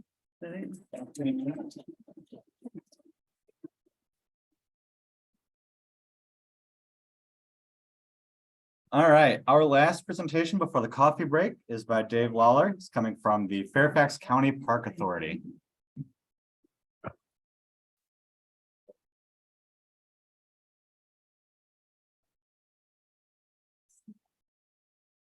Maybe get started. You can go ahead and get started. Okay, we're only like 2 minutes ahead. Hi, everyone. Thank you for coming today. My name is David Lawler. I'm an ecologist with the Fairfax County Park Authority in Virginia. Fairfax County is right across the Potomac River from Washington, D.C. I'm going to talk a little bit about the Huntland Nest Park Wetland Restoration Project and how we're assessing target species 10 years afterward. And I will assure you, we did not use the complex analysis that Annette did to figure out we needed restoration. We would love to have her expertise, though, as we move forward. So first, let's start with a little background about the park and the project.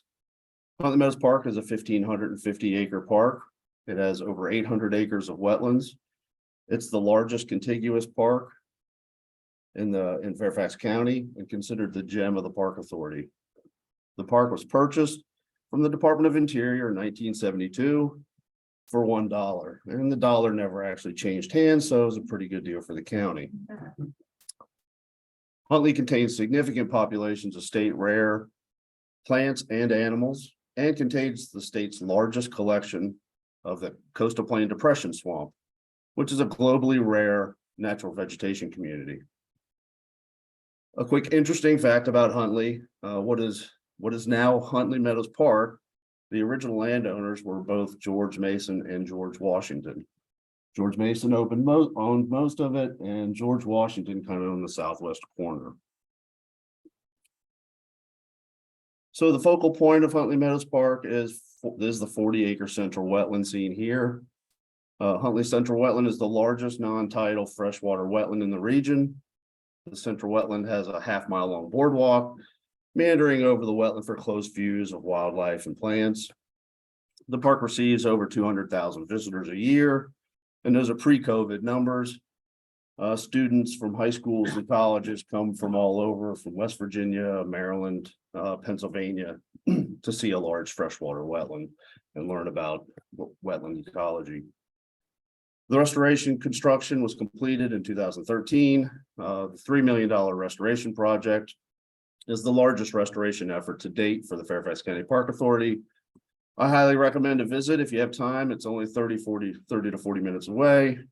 If you don't hit any traffic, which we know is not going to happen. So why did we need a restoration project in the central wetland?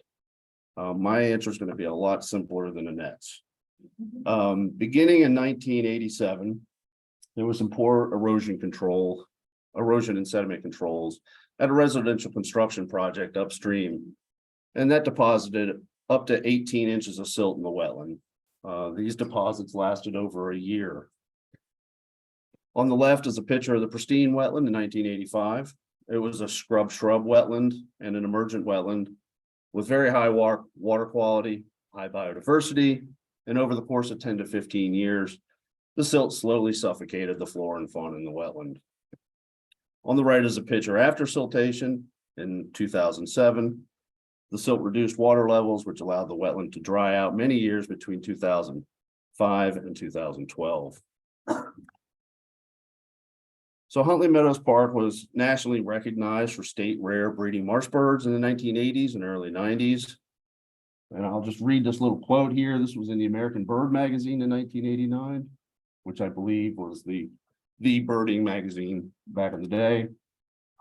It says, quote, Huntley Meadows Park is the middle Atlantic coast region's ranking freshwater marsh. And you'll see why when I go over these numbers. So a few years after the siltation events, there was a noticeable lack of marsh birds breeding in the wetland. Here's a chart showing confirmed annual breeding of 5 species of marsh birds from 1985 to 2000. And during the 1980s, there were often 5 to 7 breeding pairs of king rails in the wetland each year. Pied-billed grebes, least bitterns, king rails, and yellow-crowned night herons all bred annually up until 1992. By 1993, only the king rail continued to breed annually, and by 2000, there were no breeding marsh birds left in the wetland. So when the marsh birds stopped breeding, staff and citizens definitely took notice. We have a very active group of volunteers and citizens in Fairfax County. And we began to start moving towards a restoration project in 1993. And yes, I said the project completed in 2013. It took 20 years. So it took a lot of convincing, but we finally did it. So the primary goal when designing the project was to increase biodiversity and the health of the entire wetland ecosystem. The second goal was to manage the wetland for target species, and specifically bringing back breeding marsh birds and improving habitat for wintering waterfowl. Management focused on these 2 groups deemed the breeders and feeders. Here's a few of the species that were listed. I'm not going to go through them all. We'll talk about some of them here in just a little bit. It's important to note a water control structure was added to increase water levels and water depth and allow staff to manage water levels. However, the stream that feeds the wetland is not perennial. So in short, we can drop water levels, but we cannot raise water levels without rainfall. And we have very dry summers around here for people who don't realize that. We conducted many baseline surveys and attempted to track as many parameters as possible. Here we're doing some electrofishing surveys and installing a water level gauge in 2010. This is all very proactive, trying to get ready for what's coming. And although we had stakeholder support, the project was heavily scrutinized by the public. We conducted over 40 public gatherings to inform anyone and everyone about the project details as we were learning more about them and hiring contractors. This is a list of some of the surveys that we did, including water quality, water level monitoring, target species data, rainfall, fixed point photo monitoring, a myriad of vegetation surveys, and wildlife surveys. So we're trying to cover everything. And this is on top of our regular job, of course, so it was a lot to handle. So as the natural resource manager, I was responsible for managing the wetland. And I was concerned the marsh birds might not come back to breed, even if we improve the habitat, because many marsh bird populations in the mid-Atlantic had been declining for the past 20 years. So I wanted to ensure we were collecting data to assess the wetland and document improvements in wetland habitat. So this is Dave's CYA data, basically. I was the face of the project at that time because I was the one changing water levels and making decisions. So we tracked water quality in the wetland, but to be honest, the water quality wasn't likely to change much given the urban watershed. And here's a chart of the average annual average macroinvertebrate family richness on the top of the chart, or the top chart, with very little change over time, except a bump in 2017, which was an intentionally wet year, which I'll talk about again down the road here a bit. So I began focusing on the vegetation because I could influence the wetland vegetation by manipulating water levels. By drying out the wetland, I could encourage germination of plants, and the slower I drop the water, the more diverse the plant communities would be. And on the other hand, I could raise water levels and suppress perennial and woody vegetation. So I had a little control over the habitat we were trying to create. We hired a contractor, WSSI, to conduct aerial vegetation surveys in the wetland every couple of years to track changes. WSSI organized the vegetation into vegetation cover types by focusing on the 2 or 3 dominant plant species. The lower chart shows the number of vegetation cover types identified in the surveys from 2012 to 2019. And you can see the vegetation cover types almost tripled from 15 to 43 over the course of 2012 to 17. And then the number dropped off in 2019, which was the result of 2 wet years in a row. And again, I'll talk about that a little bit more in a minute. Here's one of the aerial, oh, there it is. Here is one of the aerial vegetation survey maps. The letters inside the polygons represent each cover type, and there will be associated pages explaining each cover type and the species present in each of those cover types. So as I was documenting improvements in the wetland vegetation, I also wanted to assess how the wetland birds were reacting to the improved habitat. I initiated point count surveys for breeding marsh birds in the spring of 2018. I recruited 7 of the best birders in the region, including Audubon Society, and the survey resulted in a single American bittern call after 10 weeks of surveys. Understandably, I could not convince the volunteers to continue the survey in 2019, which was unfortunate, but I understood. So in 2019, I began an acoustic survey for breeding marsh birds. Using wildlife acoustics equipment, I recorded in the wetland 2 hours at dawn and 2 hours at dusk throughout the spring of 2019. I used Kaleidoscope software to analyze the data and create classifiers, but there were no calls confirmed. eBird data did show there were a few American bitterns in the wetland, but that was about it. BirdNet had not been invented yet, and it would have been nice and saved me many, many hours of analysis. So I would say back in the old days, but that was only 5 years ago. So turns out eBird data is the most comprehensive data available for assessing bird use in the park. Most of you know eBird is a large-scale citizen science project.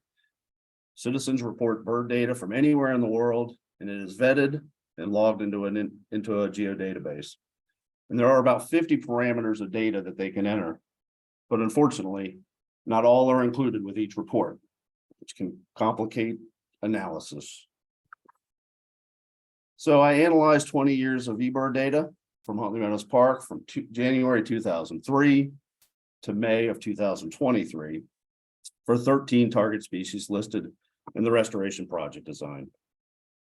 I compared the numbers of observations for each species in the 10 years before the restoration project to the 10 years after restoration. And these are represented in the charts as pre-restoration and post-restoration numbers. And so here are the Charlie Sheens. According to eBird observations, the winners are the Canada goose, widgeon, green-winged teal, blue-winged teal, gadwall, northern pintail, Virginia rail, sora, and the pie-billed grebe. Observations improved for these 9 species in the 10 years after, but there are only 2 breeder species that made the list. As you can see, the orange bars represent post-restoration numbers, and blue are pre. 6 winners are waterfowl species, including the Canada goose, and the asterisk means something. We're going to talk about geese again in a minute. The differences in observations were very large for most species, which was great, but was this just a product of repeat reports of the same bird or birds? So using 6 of the previous winners, eBird observation winners, I calculated the number of individual dates each species was reported in the wetland pre and post restoration. In other words, I removed all duplicate reports for each individual day over the course of 10 years. Yes, that was painful. This chart shows how many individual dates each species were reported in the wetland pre and post restoration. Again, orange bars. Orange bars are the post-restoration and gray bars are pre-restoration. All 6 species remain winners by significant margins. Unfortunately, I didn't have time to analyze all 10 species or 9 species that were winners in the previous slide, given the volume of data. However, I did include the northern pintail, which had the largest change in observations over the course of the 10 years. That time's fine. Observation data declined for 4 target species after the restoration project compared to before. I've deemed them the less fortunate. Sadly, all 4 of the less fortunate were breeders, as seen in the top chart. Individual data or individual date calculations showed similar results, as seen in the bottom chart. These data sets were fairly small, as you can see, so we didn't get a ton of reports either way. I also wanted to know if the COVID shutdown had an impact on the data. All parks were very busy during the pandemic and Huntley was no exception. So I compared 2 species with significant numbers of calls, 1 secretive and 1 more visible. The sora is secretive and challenging to spot, and the pie-billed grebe is generally seen in more open water habitat.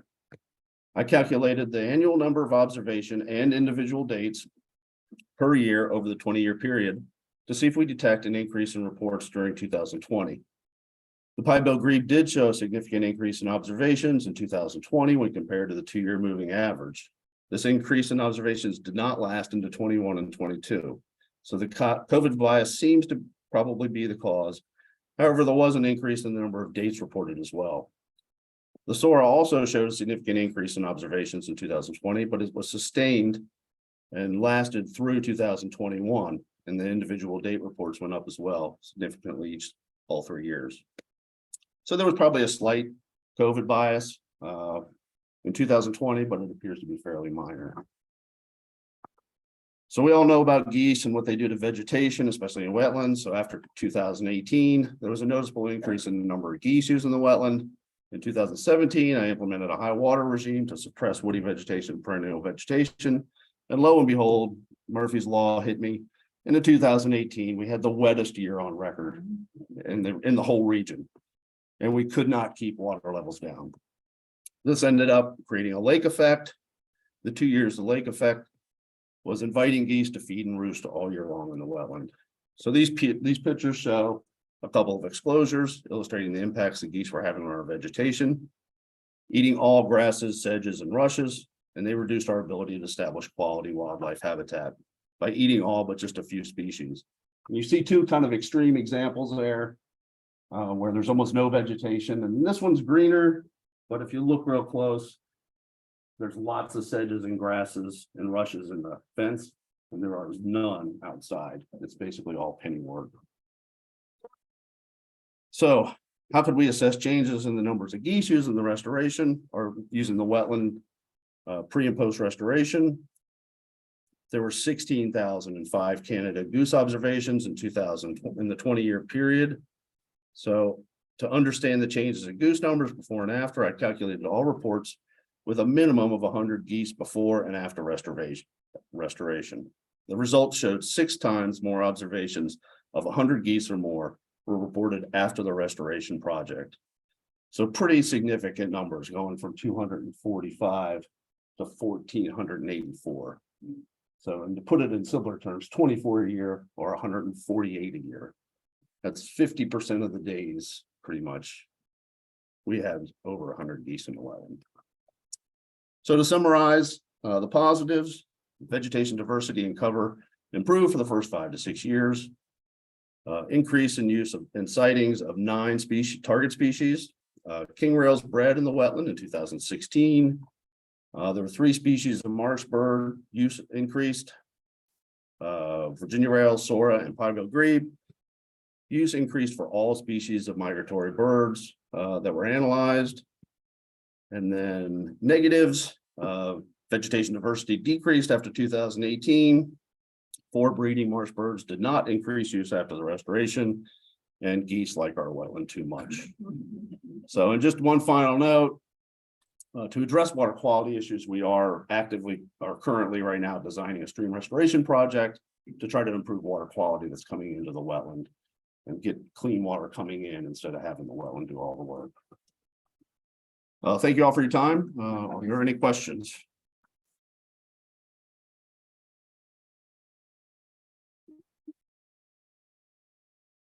For those 4 species that are not so fortunate, have you looked at beaver data for them at like a national or even a larger regional? I haven't. They're declining everywhere and they're not coming back? Or? They're definitely been on the decline in the mid-Atlantic in general. I haven't done a lot of analysis on the big picture though. That's a good idea. It's something I should probably do to It back might not up. be your restoration events. Exactly. They're not- Yeah, and that was one of my concerns. That's why I had the CYA data. Because I was like, if we build this and they don't come, I want to prove that we still did something right, you know, because we had a lot of people monitoring us every single day. Any other questions? Oh, sorry, go ahead. You mentioned there was a pretty decent amount of public opposition, well, at least when it started. What was the concern that people had? Well, in '93, they actually went through public hearings and stuff, and people didn't want humans to play God. So they thought things would heal themselves. And it took another 10 years for them to realize it wasn't going to happen. The wetland became a monoculture of cattails and rice cutgrass, which thrive in unconsolidated soils. And so the wetland just crashed. And once it crashed, because I mean, as you saw, there was still some marsh birds breeding a little bit, so they thought there was hope. But that was just those were the species hanging on. And in those charts, you only see that there was at least one breeding pair. You don't see how many. And that's why I mentioned a lot of times there was 5 to 7 breeding pairs of king rails in the wetland each year. I'm sorry, there are a couple more hands. Yes, ma'am. Yeah, so I was wondering if the Canada geese were resident or non-resident. Oh, sorry, I skimmed over that a little bit because I was starting to run out of time. It was both. So we do have resident birds, but the resident bird population, we add all the eggs. And there's probably 15 to 30 that hang out there every year. But we were noticing the biggest impact from the migratory birds, actually. The Potomac River is hunted, and we're about 1.5 miles as a goose flies from the Potomac River. And we're a nice little refuge with no hunting. So they were roosting on the wetland almost every night, it seemed. And we'd have, I don't know, 400 or 500 geese there every night. And of course, while they're there, they're eating everything under them. So, but it was both. The impacts were from both. There was another question. Nope. All right. Thank you all very much. All right, thank you, everybody. That concludes the morning part. We can break for coffee. It's in the same room that it was yesterday. We will resume at 10:30. Thank you all.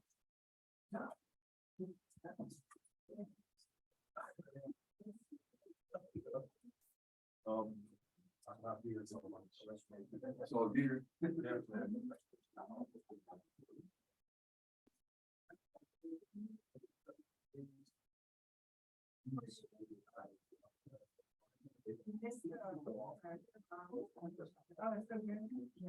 Yeah, did you notice that it's a wood rush on the? It's not its logo. Is it showing just the slides? No, Showing the notes? you'll get your notes. Okay, cool. I don't like to read my notes, but the time constraint is 15 minutes. I'm like, Yeah. I better- And you I better can't, not yeah, ramble. yeah, no, so it will show your notes here and then just the slides on the. Okay, cool. That's awesome. I got too nervous. Thanks. Of course. Welcome everyone. That's Commonwealth. Currently known as.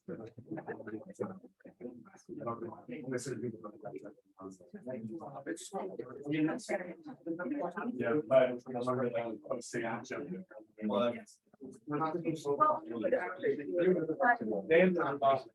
want to put it on that. Yeah.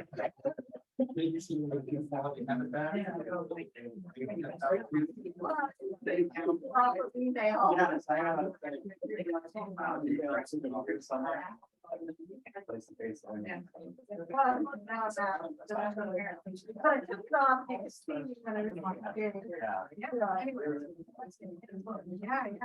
Just something so. It's not like I forgot. Yeah. That's what I got. That's what I was saying when I was putting together.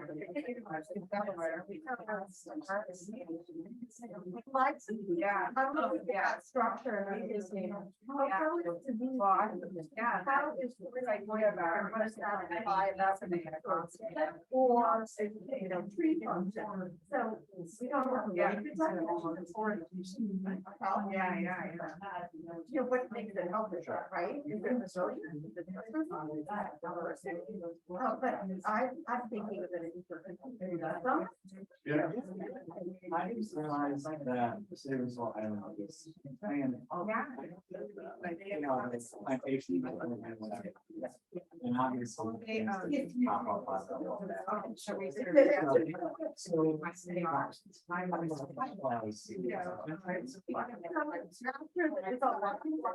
Then it was lots a lot more. Really well in the criteria. So they're great.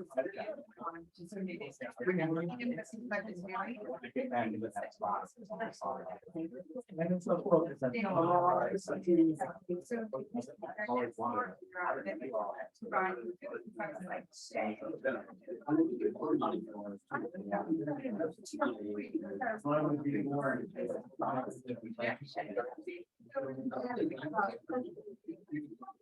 Yeah. Flowers. So what are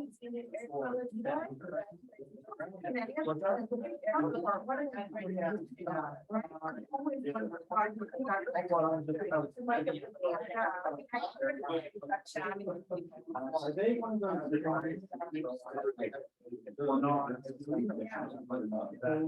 No, I don't.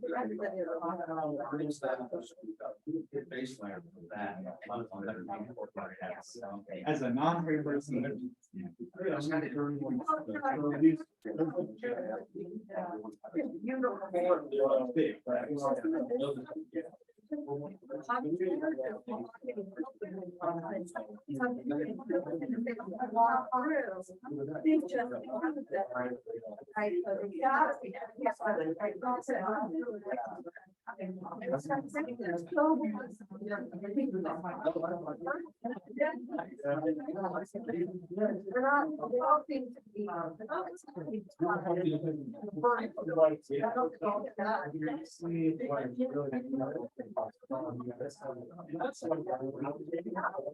So I was sent my nothing, so why not outside?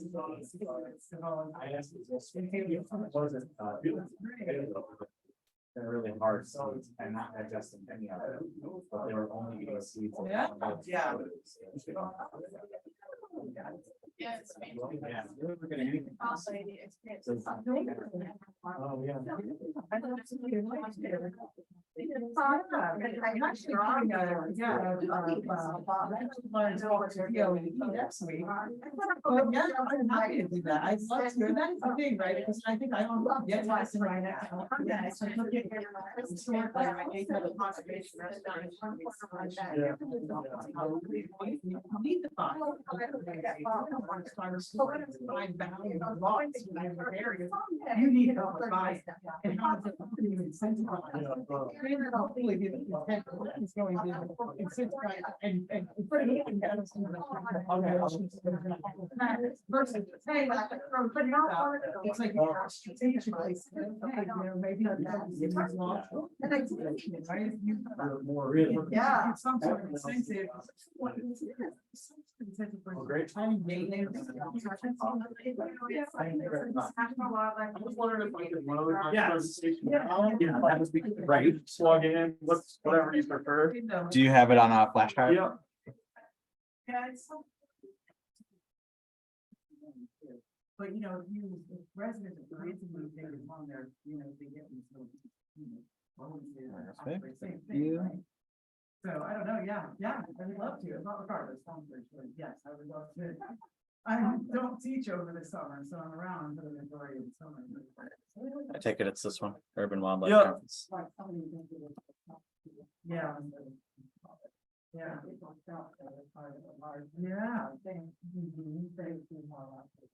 Yeah. Absolutely. Yeah. I'm just gonna rename it. Yeah. Oh, yeah, so it's.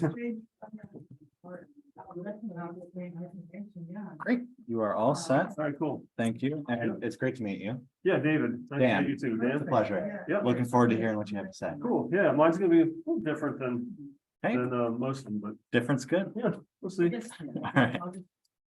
You want me to email you? Okay, yeah. Okay, great. Yeah, it is. Yeah, that's what I think.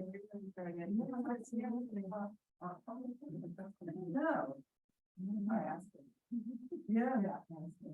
Yeah, because I know that, obviously, the wildlife data I've been working with is from the biology. You did. Right. Yeah, his data was the best. Yeah, it's just so thorough. I really, thank goodness.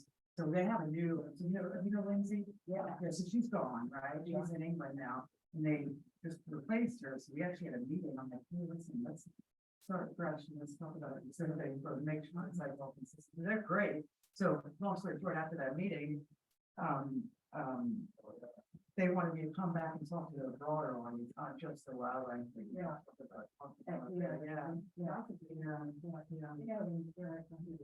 Yeah, and they just, there's a lot of collaboration, right? I think there's not a lot of communication between all these different. And I think, and I think, that's my focus, my research, I love that interface, policy and science, right? I think that's the whole point. Yeah, I see myself, judging with my nightmare, finish my PhD, because I want that. Right? Yeah, it's, yeah, to me, I'm like, that's what point of tourism they make it utilize, right, and apply, but I think it's this traditional. What is the unique things in the Florida body, Yeah. I'm like, oh God, it's not a part of that. Yeah, yeah. Yeah, it's just, it's unique. Okay, yeah. Yeah, it's so funny, because I've just always been that way, I'm like, it's so applied, I'm like, so. I love that. Well, people want to see stuff now, especially, if they're motivated, people are like, they have ego anxiety or whatever someone is. Yeah. Yeah, I agree, I think it's getting the conversation. And there's so much time, these starters also follow the report. They do, some big work, so I don't think they did it all, but yeah, we both noticed that, because they do, I mean, it's typical, that's where the green space is in the urban areas, but yeah, they follow, remember the old McMillan plan, they had that goal to connect them. Yeah, and the goal was to kind of reconnect and have that full connection, because they kind of fell off the plan, I don't know. But it is interesting that these corridors completely follow that, so it'll be really interesting to maybe re-motivate that. Yeah, and there were lots of initiatives for circle. Yeah. Back in the day. Yeah. And as you say, it kind of fell off.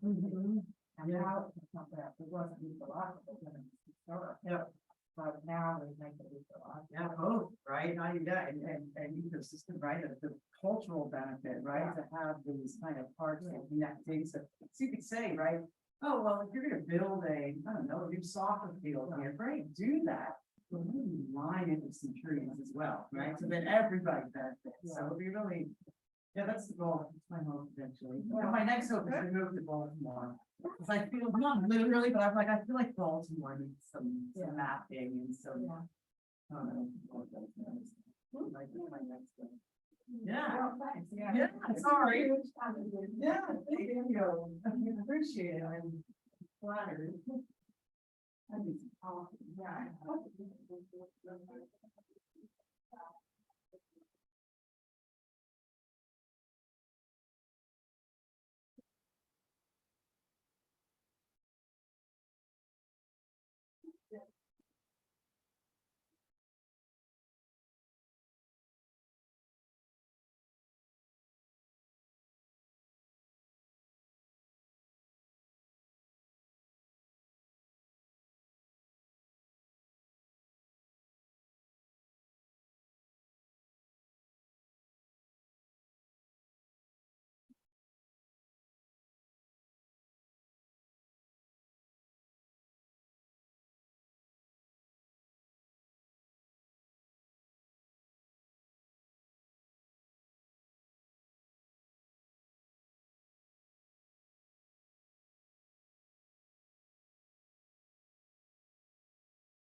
Let's take the word for other process.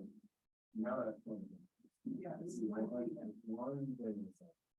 Well, this is going to be a topic, we like try to make it self-supported by organizations. And so I don't know. This station, most people that are very. We have the right kind of same situation. Especially if it's like.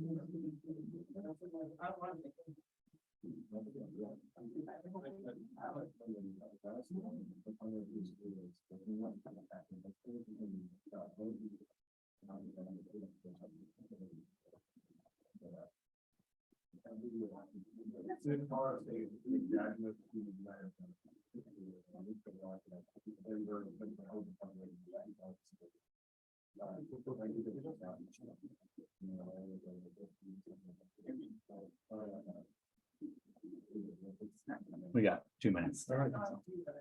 But now we know we're ready. Yes. David's here. Oh, thank you very much. Very rushed. Yes. They're like, oh, crap, we gotta look through it.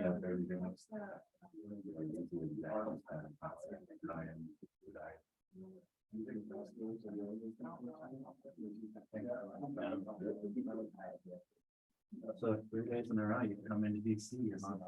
Yeah. Through violent experience. Yeah. How's it been? Really nice video. You with PG Parks? Yeah, Damon. I work here in DC. Okay. I live in Greenville. Okay. And I do invasive plant stuff and I was just talking to the from County Park. Okay, okay. PG Parks. We were starting on it. Starting on it, and there's a need, we Oh, that's had fine. stuff before, but the problem is staffing.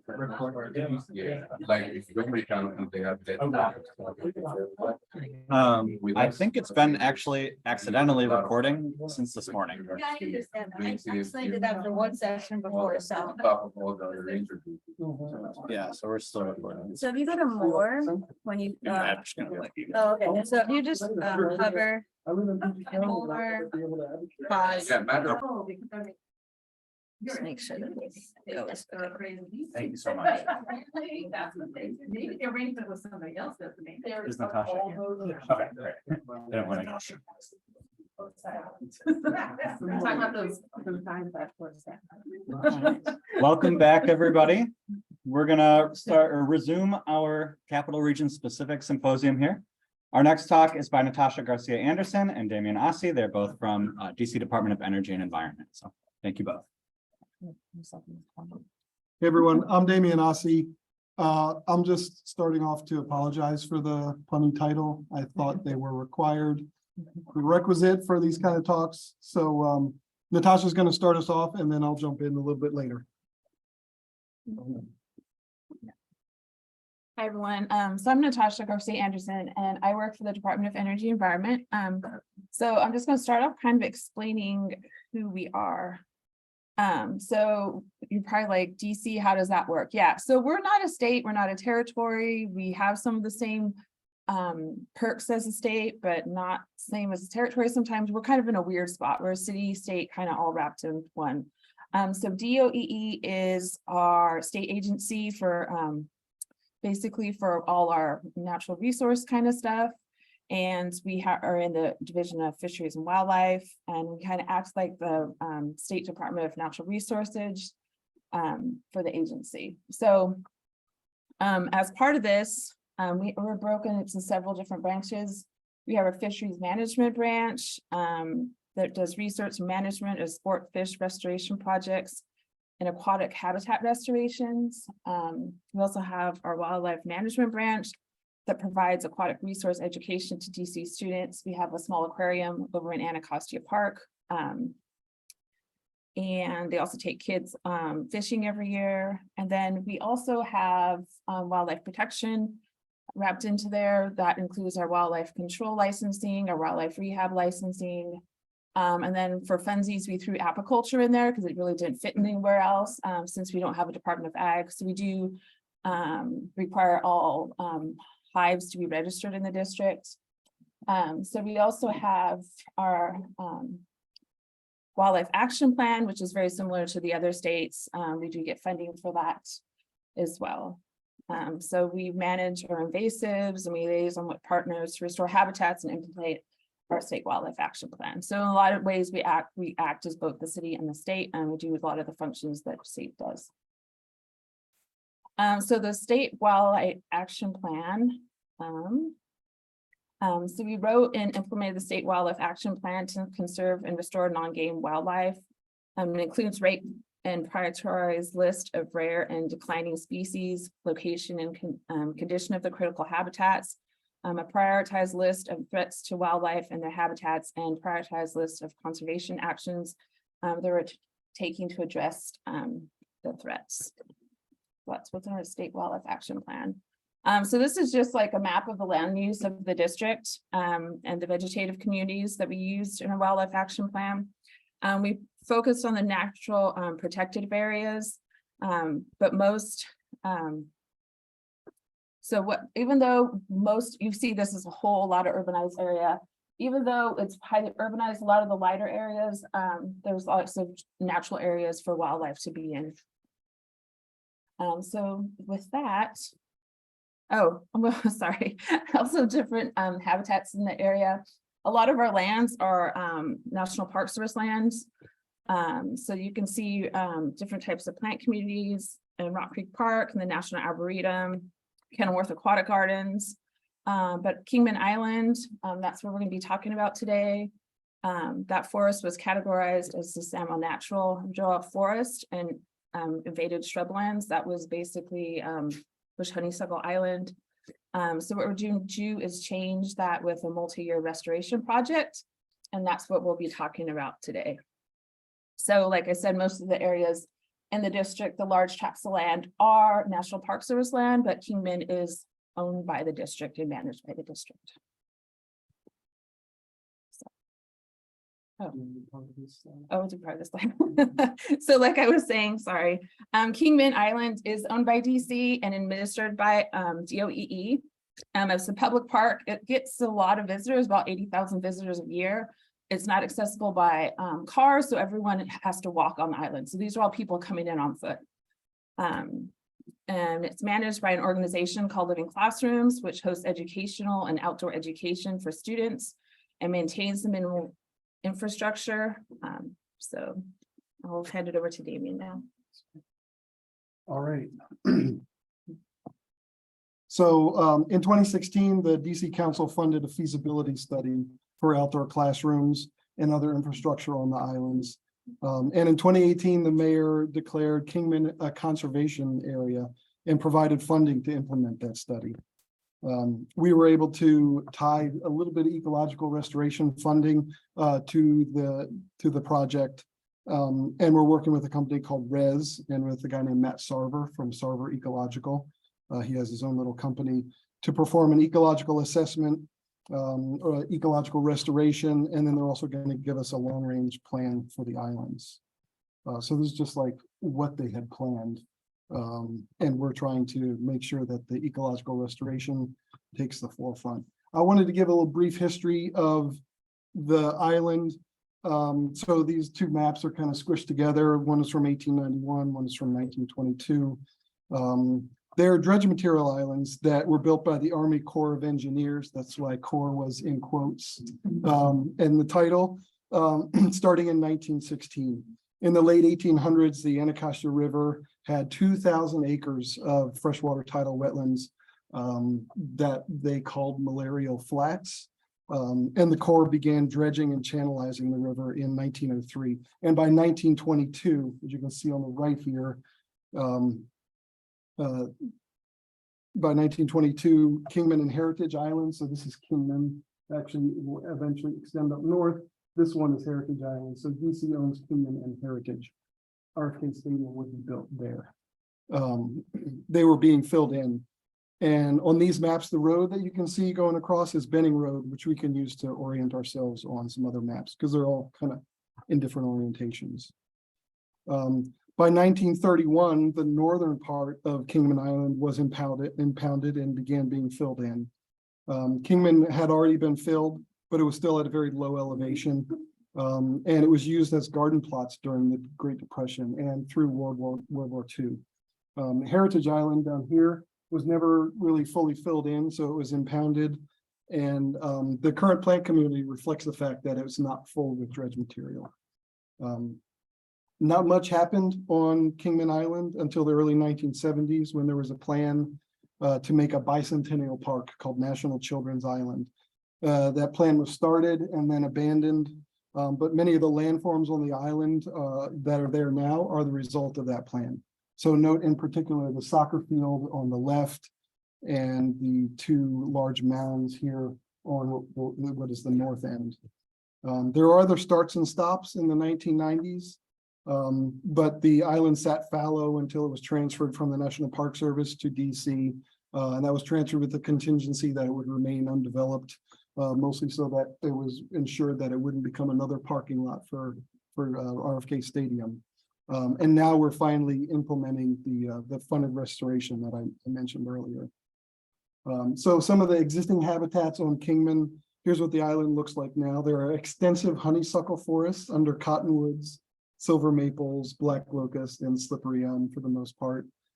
Heritage Island, this is a photo from there on the bottom left, has a relatively healthy silver maple forest with a flooded interior swamp and emergent wetland, but that's also a even age stand, and a lot of those silver maples are approaching the end of their life, and there's not a whole lot of advanced regeneration underneath there. That's a bush honeysuckle. It's enormous. That's me standing next to it. I think it was like 10-inch DBH. Yeah, well, it's gone now. Then the north end of Kingman, so I refer to the north end as up by Benning Road. There's a whole lot more north of it, but for us, the north end is by the Benning Road. It has an early successional music forest with open glades and near a large vernal pool. This is right next to those mounds that I mentioned from the Children's Island plan, and the vernal pool would have been a playground. These pictures don't really do the place justice. Like Natasha mentioned, if there's vegetation on Kingman Island, it's probably bush honeysuckle. I think the cover was probably around 95%. Despite that, we still have decent wildlife. There are these vernal pool obligate salamanders and frogs, and other SGCN frogs and toads in the wetlands. We have box turtles on Heritage Island, at least one. I've seen at least one box turtle.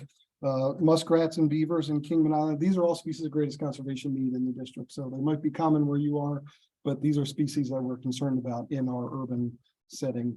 And there's this plant called Virginia mallow on Kingman Island. I'll talk about that later. And a couple of years ago, a botanist found hooded arrowhead, which is an S1 plant in Virginia on Heritage Island. So we do have some interesting stuff there. For birds, we have nearly 15 years of weekly bird surveys. We have a whole lot of bird data for Kingman and Heritage Island. 34 of our 58 SGCN birds have been observed on Kingman and Heritage. They're breeding marsh wrens and willow flycatchers in the adjacent wetlands.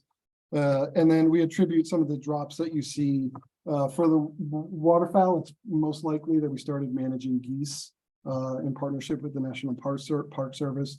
And for the warblers, we really think it's just increased usage of the island. It's really gone up starting about 4 or 5 years ago. Our goal with restoration here and elsewhere is to recruit species back to the islands over time and tie this project to others that are waiting in the queue. Back to that mallow meadow. So the soccer field that was on that map yielded a surprise in 2014, a large population of Virginia mallow, Ripariosida hermaphrodita. This is a globally rare, so it's a G3 species and state listed in Maryland. A current study by someone at Morris Arboretum has found this is probably the last population in the Potomac watershed. So for the ecological assessment, Matt Sarver has used our data. He went out and so our wildlife data, he went out and gridded out 250 soil plots and did composite soil samples. He's delineated wetlands, noted plant communities, and noted incidental wildlife. He's working on a floristic quality assessment to support our preliminary ideas. And then we've also looked at reference sites that we're going to try to mimic or using as models for the restoration. For the south end, our plan is to manage the honeysuckle, plant an understory and canopy. You'll see what I mean by that in a minute, and then restore the mallow meadow. And then there's these little floodplains adjacent to this wetland here that we're also going to based on the soil data, we're going to try to create restored plant communities with our reference sites.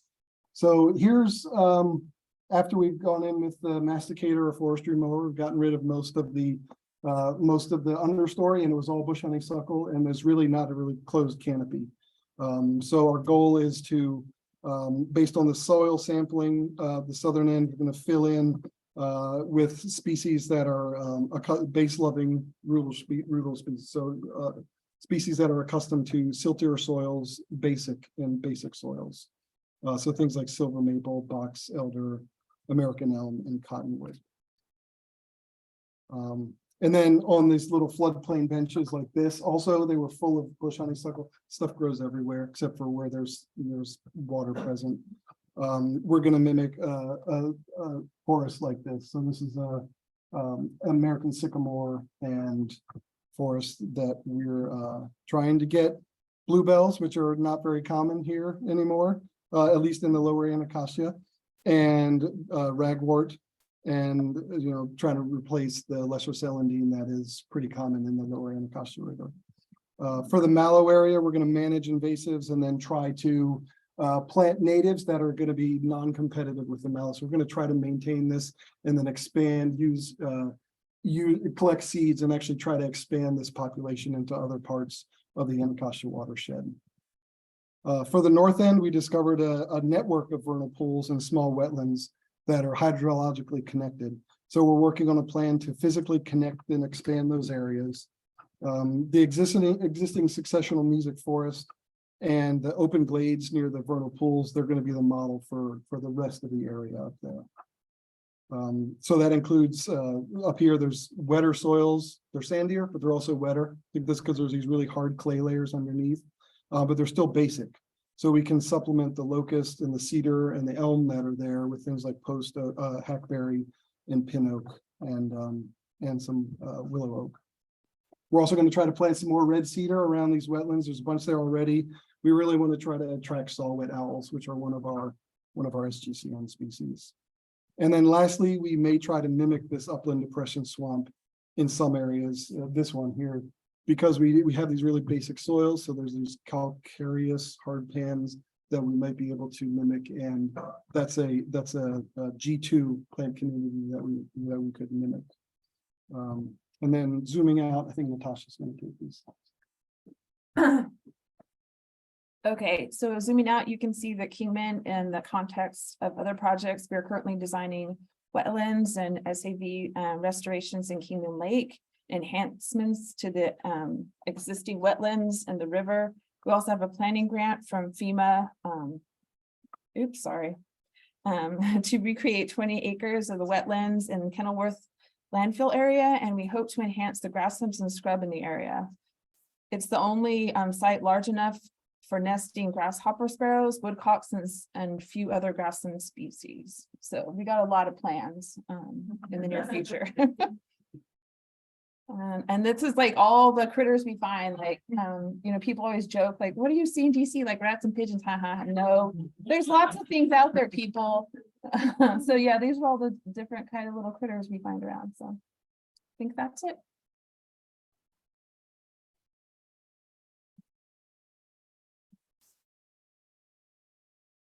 So that mallow stand wasn't a small stand of mallows. Because what do you mean by a surprise? Like it just showed up.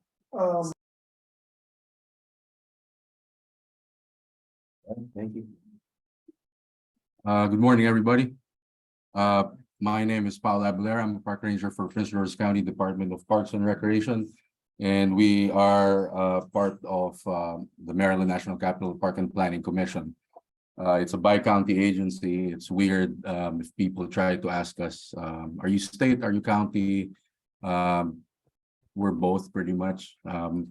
Like my counterparts in Montgomery County, they are also part of MNC PPC. And then, they are on the Montgomery County side. We are on the Prince George's County side. The park rangers in Prince George's County, we are not really a research-based unit. We are more boots on the ground field work, and we rely on a lot of research that our counterparts in the area have done with regards to anything wildlife related, conservation related. As rangers for the county, we do three things, pretty much: education, conservation, and a little bit of enforcement. Although we are not sworn park rangers for our agency, we have the ability to enforce rules and regulations on parkland. All right, so the topic that I am presenting today is the role of a county park system in managing deer-human conflict. As everybody knows, the DC area is highly urbanized, and we have a big deer problem. Anywhere in the state of Maryland, closer to the Washington DC area, we do have an overabundance of deer. This is one of our camera survey sites back in 2018 at Henson Creek Stream Valley Park. We do use camera traps to get population estimates for park properties. Right, so deer in Maryland, of course, they are a valuable wildlife species. Though once rare in Maryland due to overhunting, the species has remained overabundant for decades. And deer is the most hunted species of wildlife in Maryland, and the past hunting season, based on Maryland Department of Natural Resources, close to 77,000 deer were harvested in the state last season, of which almost 1,700 deer came from Prince George's County, which on average, Prince George's County harvest is around 2% of the state total. Right, why do deer thrive in Prince George's County? Abundant food sources. All right, we have a lot of urban, suburban areas, and we observe that the deer like that habitat. And that's pretty much the complaints that we get from a lot of our residents in the county. So ideal deer habitat, no predators available. And of course, with development and the urbanization of the county, we have reduced hunting opportunities to help alleviate the deer problem. Why do we need deer management? Increased risk of deer vehicle collisions, extensive damage to crops and landscaping, which is the #1 complaint that we got prior to starting our sharpshooting program. Of course, we need to provide hunting opportunities for the hunting demographic of the area. Forest degradation due to overbrowsing. Of course, deer browse, they do not browse a lot of the invasive plant species. So they, when the thing with this is a lot of people see from the outside in the county, hey, it's green and thick and lush from the road. So they think it's that way all throughout, but a lot of our wooded areas are like just carpeted areas. Increased case of Lyme disease, poor herd health and density dependent disease, chronic wasting, and the EHD, which we had a big case of EHD in the southern part of Maryland 2 years ago. Right, the big concern that we got from residents 15 years ago was the big occurrence of deer vehicle collisions. This is a map of Prince George's County, and the stars are areas of high deer vehicle collision accidents. So on average, 800 to 1,000 deer carcasses are removed from county roads. We get this data from Animal Services Division or Animal Control in Prince George's County. So they have a dedicated staff that just do deer calls, deer carcasses taken out of the roads. And of course, the higher occurrences of these deer vehicle collisions occur during the months of October through December, which is primarily the rut in our area. And this is the most recent deer vehicle collision map. As you can see, a lot of it is concentrated closer to MGM National Harbor. A lot of it is inside the Beltway, which we do not, as a parks agency, we do not have a lot of bigger tracts of land to allow hunting or to allow population control for deer.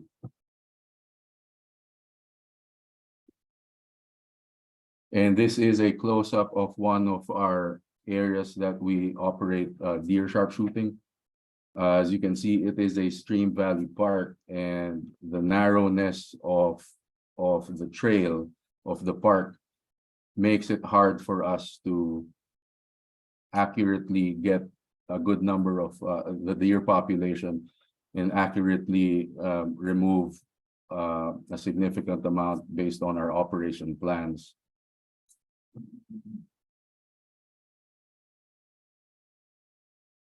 And you know, a lot of the deer vehicle collisions that occur in our county results in possible fatalities. This one hits close to home because if you see the date, it says January 30, 2018. We were actually operating at one of the parks, Randall Farm Maintenance Yard. And this occurred at 5 a.m. and we were actively removing or operating under the sharpshooting program a few hours before that. And this was all the rangers that work in our county know this area is a highway for deer crossings.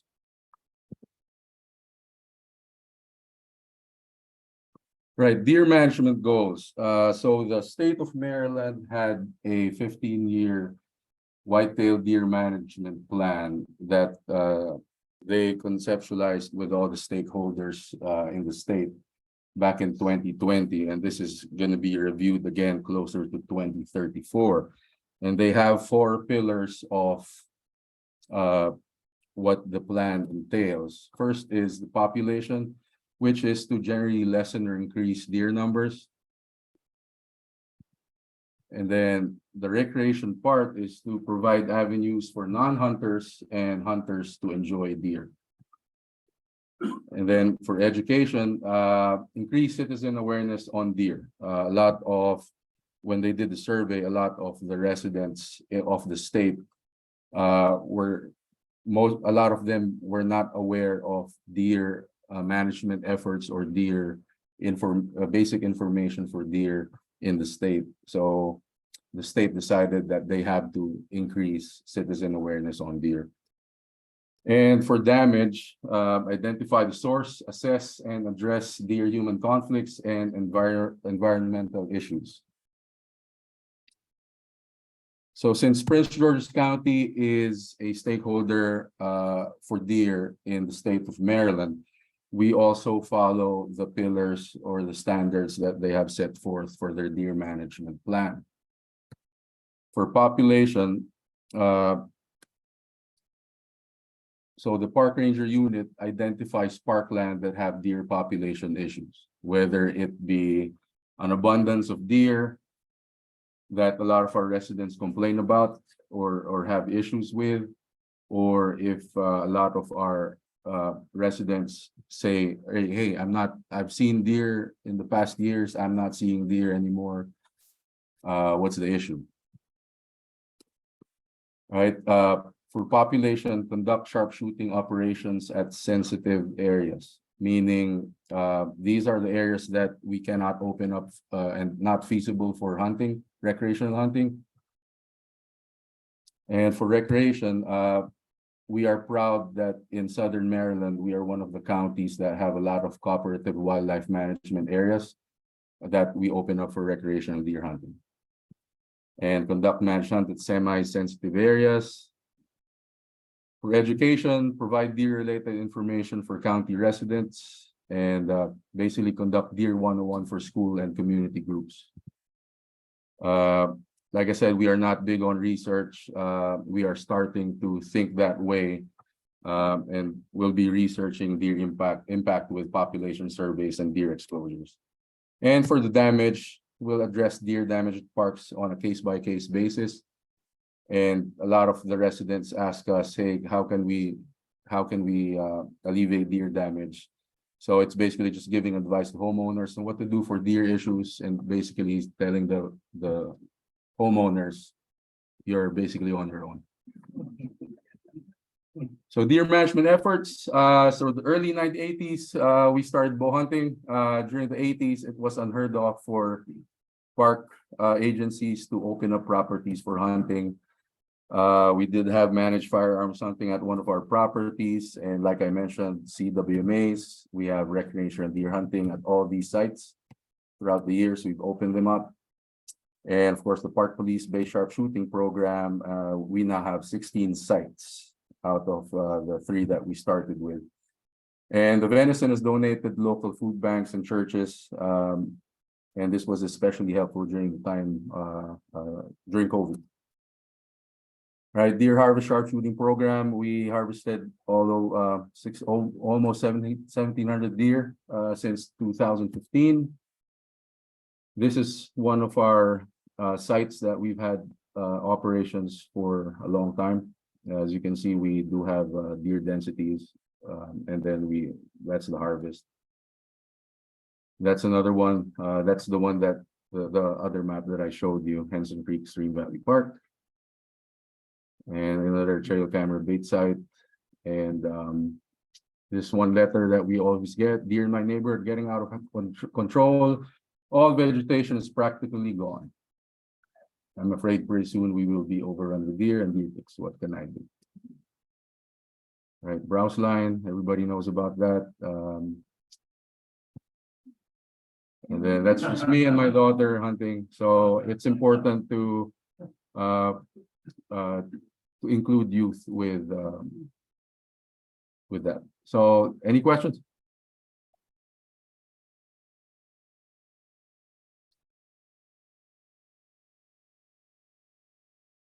Yes. So I'm from Texas, and we obviously have a lot of countries there, but Yeah. we don't do any sharpshooting within our urban communities Yeah. at this point. So I'm just curious if you can elaborate a little bit more on, I guess, how that's conducted, or have you found any, I guess, pros and cons? Well, the cons for it is it's a lot of work. It is expensive. The pros is we can knock out a big population of deer at a specific area in a span of a few years that otherwise regulated hunting cannot do. Is it done by staff? It's done by staff. Yeah. We do have 10 to 12 park rangers operate every night together with park police, and of course, we secure all those properties with other officers as well. Is it done in a certain time frame? Time frame, the state allows us to do it between the months of February and March. We used to be able to do it year round, but then there were changes in the state legislature. You also notify the neighborhoods? We do. A big thing about it is notifying the neighborhood surrounding where we're gonna operate, or even where we open up recreational hunting. And then you know, we have feedback comment period for that. Yep. Any, yes. How hard has it been for you guys to coordinate with the food banks, other charity groups that have been going to? Not really hard. The approach of the county with regards to, we want the food to stay in the county because taxpayers pay for the deer processing. Last season, we paid $80 per deer. So regardless of size, $80. Yeah. So it's a matter of identifying your target areas for the venison donation. Not a whole lot of areas in the county that I approached before, especially on the northern part, they didn't care about venison. But a lot of the more suburban, rural areas of the county, yeah, we'll take venison anytime. Did they have any health restrictions behind that? No, because the processor that is state certified, so they have all those taken care of. Yeah. You test for CWD or ADHD? No, we do not, because as of now, the state does not know of any incidences of CWD in the county. Oh. Yes, sir. There are weapons restrictions for hunting. It depends on the area. A lot of it is, well, we just opened up a lot of our areas, the state for all weapons, firearms, straight to all. But for our sharpshooting, we just use rifles, suppressed rifles. Yes. Specific plans in terms of monitoring your population and drones. We have used aerial FLIR capability, thermal capability. It is expensive.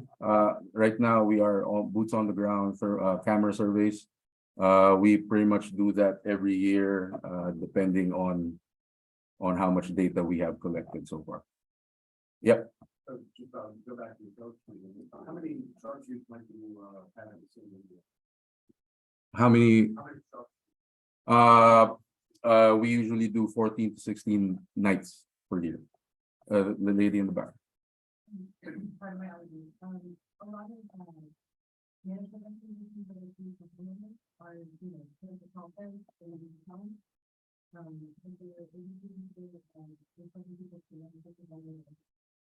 have, that's why I said you're on your own, but I do give advice on either put up a fence, use deer repellent plants.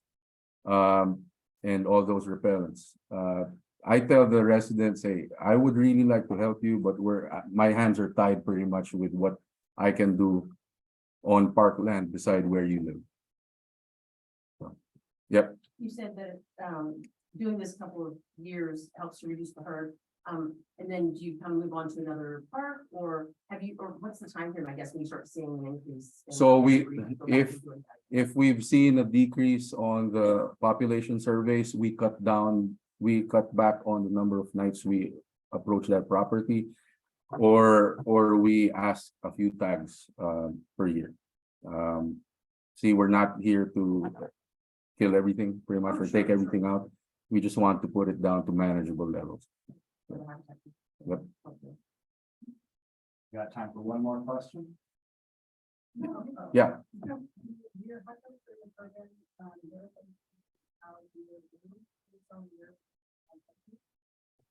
Based on what's the last word you said?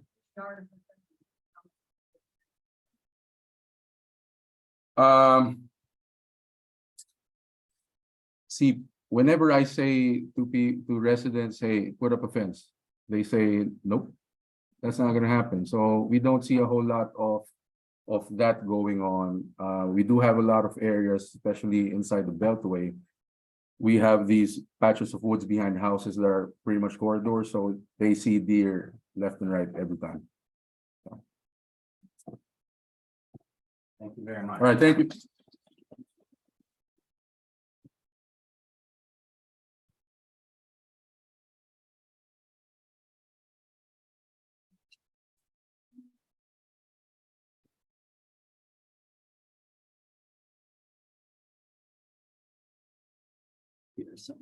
All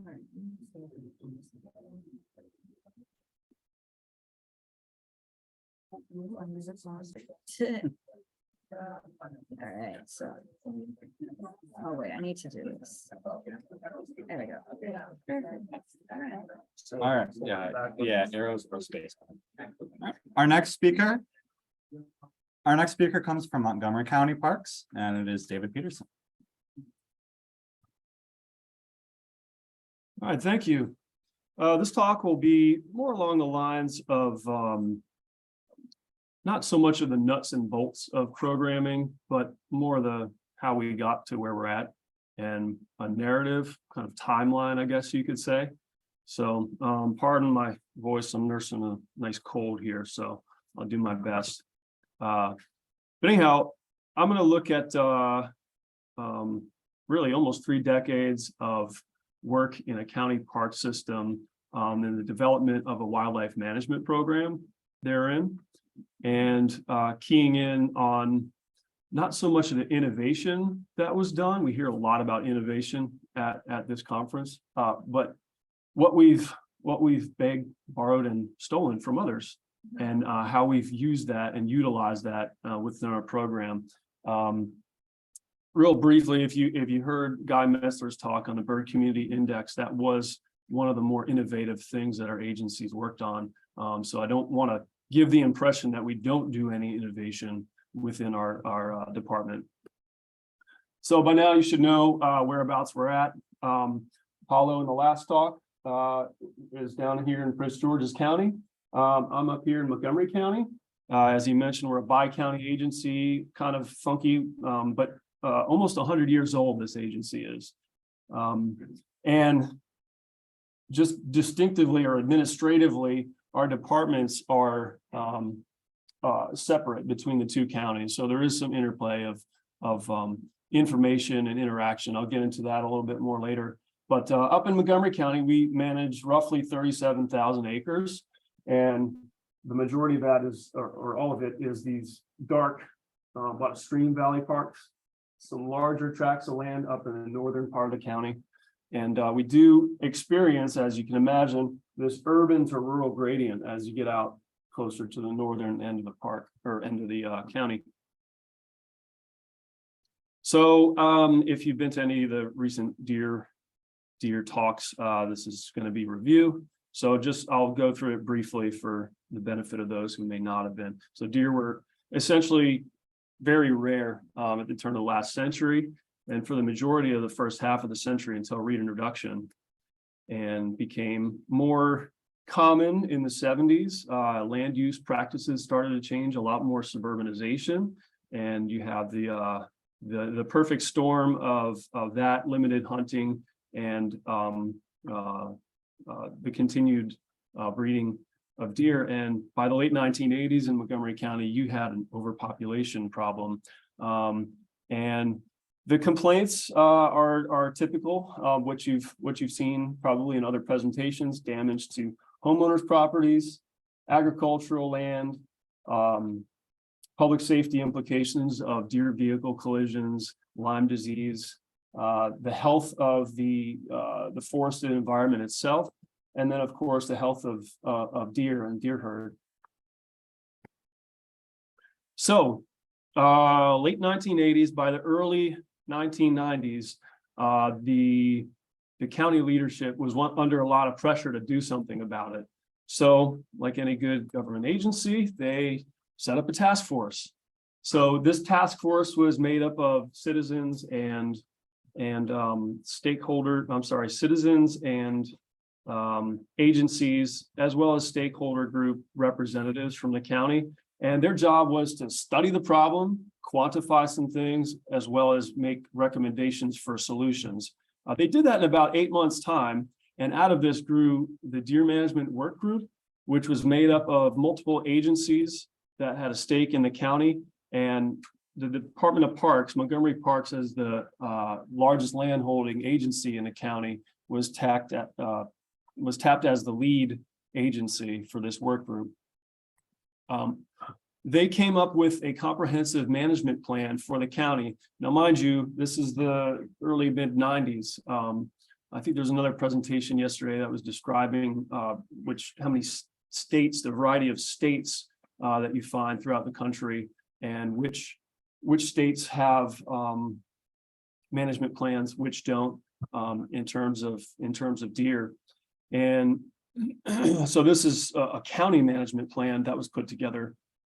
The goal of the plan was to reduce this conflict between people and deer and everything that went along with that, to a level that was sustainable or compatible with human land uses. This management plan called for continued engagement with the public in the form of public meetings, public outreach. They wanted to really get the involvement and the buy-in from the public for both studying, continued study of the issue, as well as the solutions that were proposed. So they basically fall into two main categories, and those categories are your non-lethal solutions and your lethal solutions. Non-lethal being things like just educating the public, fencing, which Paulo talked about, as well as some other things, and then your lethal management, which was in this part of the world somewhat controversial during that time frame. So I'm going to focus a little bit more there as we go along.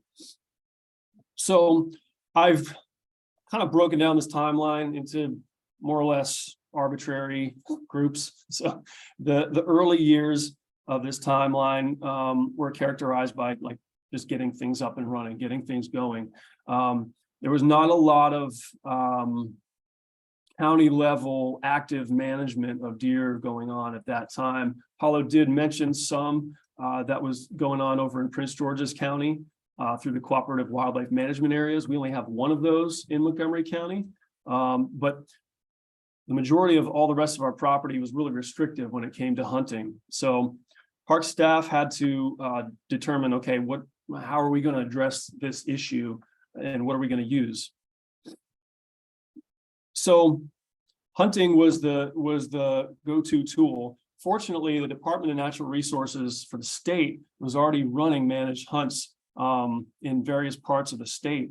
So essentially, the Department of Parks in Montgomery County took what they were already doing successfully and safely and borrowed it for Montgomery County and made some tweaks to it. And this is still ongoing today, but just a couple pictures here. This one is more recent. It's pretty labor intensive when it comes to staff time. And there's a lot of pieces that have to fall in order for these to pull off. But the general gist of it is the parks are shut down, so they're closed to the public. Hunters are all vetted and experienced, and they're supervised by park staff. As we moved on into this early time frame, though, what we came up against is this whole gray area on the map is characterized by pretty dense urbanization, and it's actually regulated differently. So there's restricted firearms use and very limited hunting that can take place. So we needed an appropriate tool to address deer management for the communities around these areas and then the parks themselves. So Paulo had mentioned the sharpshooting program in Prince George's County. This one in Montgomery County is kind of where the beginnings started in right around 2001. This is not everybody involved. I just like the picture because it's in the nation's capital, and I don't have any pictures of our officers in uniform. They're all in camouflage when we're out working. So, but it's about a quarter of these folks that are involved in the program. But essentially how this was structured back then was a partnership between our Park Police Division and the Natural Resources Division. We're fortunate to have internal park police to our agency, both Prince George's County and Montgomery County sides. So this was before my tenure, but this partnership was formulated. But then they needed methodology. They needed to put some meat on the bones as to how this was going to be done. And instead of inventing it or reinventing it themselves, they turned to a private firm that did research and management. Some of you may have heard of White Buffalo Incorporated. So they did a pretty intensive training with the team. It was all the nuts and bolts of how an operation could be run. And then we took that and adapted it to Parkland and have been making tweaks and adjustments ever since and have streamlined it. So, and I'll talk a little bit more in a moment here about how that moved over to the Prince George's County side. Thank you. And I'm gonna try to speed up here because I'm falling behind. But key to this time frame was county support. So county leadership support through a time frame where just lethal deer management in general was somewhat controversial, and then funding, continuing to fund the project. Jumping into the middle years here, this was really characterized by continued addition of parkland and incorporating more of the parks in the urban area. But then at the same time, Parks Wildlife staff in the Natural Resources Division had long been kind of the go-to for impacts from other critters. So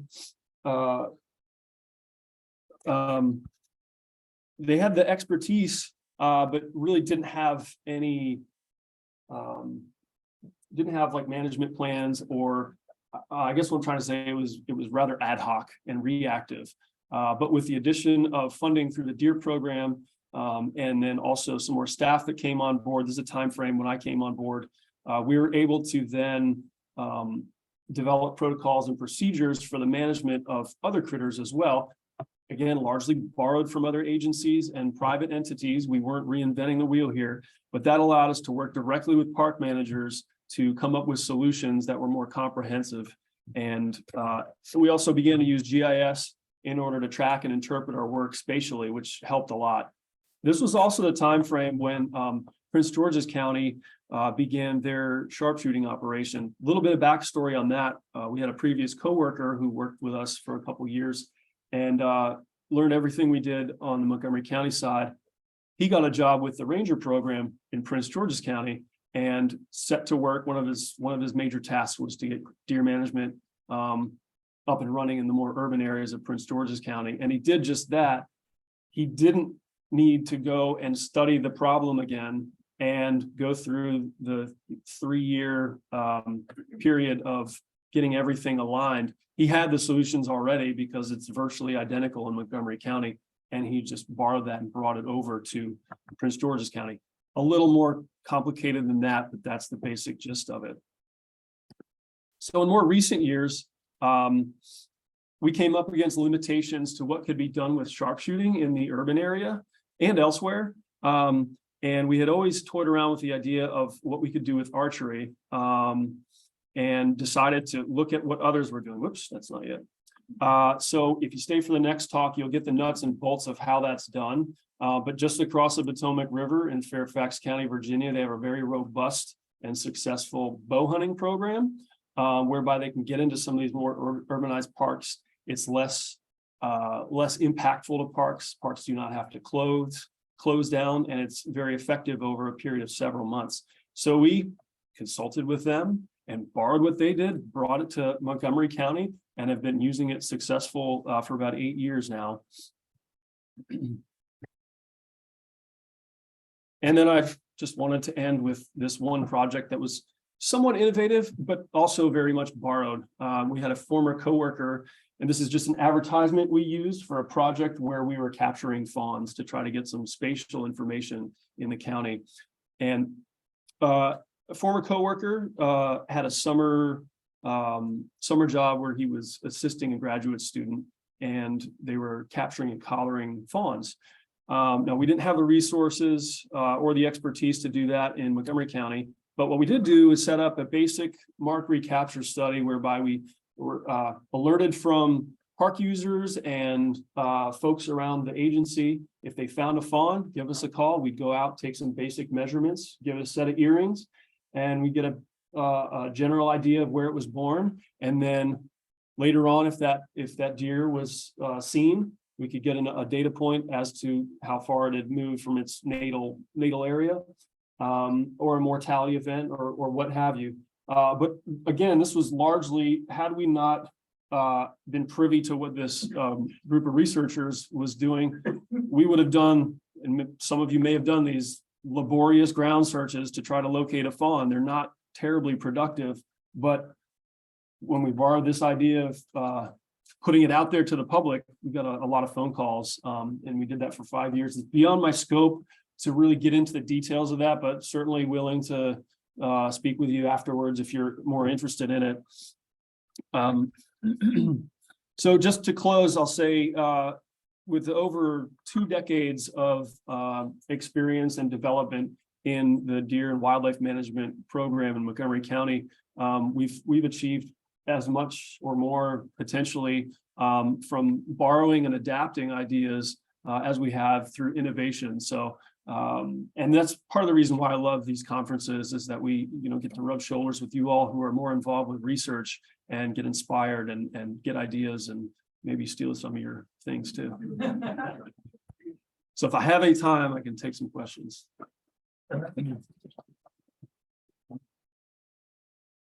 There is time for questions, so go ahead. I think Paula might have got them on. Oh, yeah, go ahead.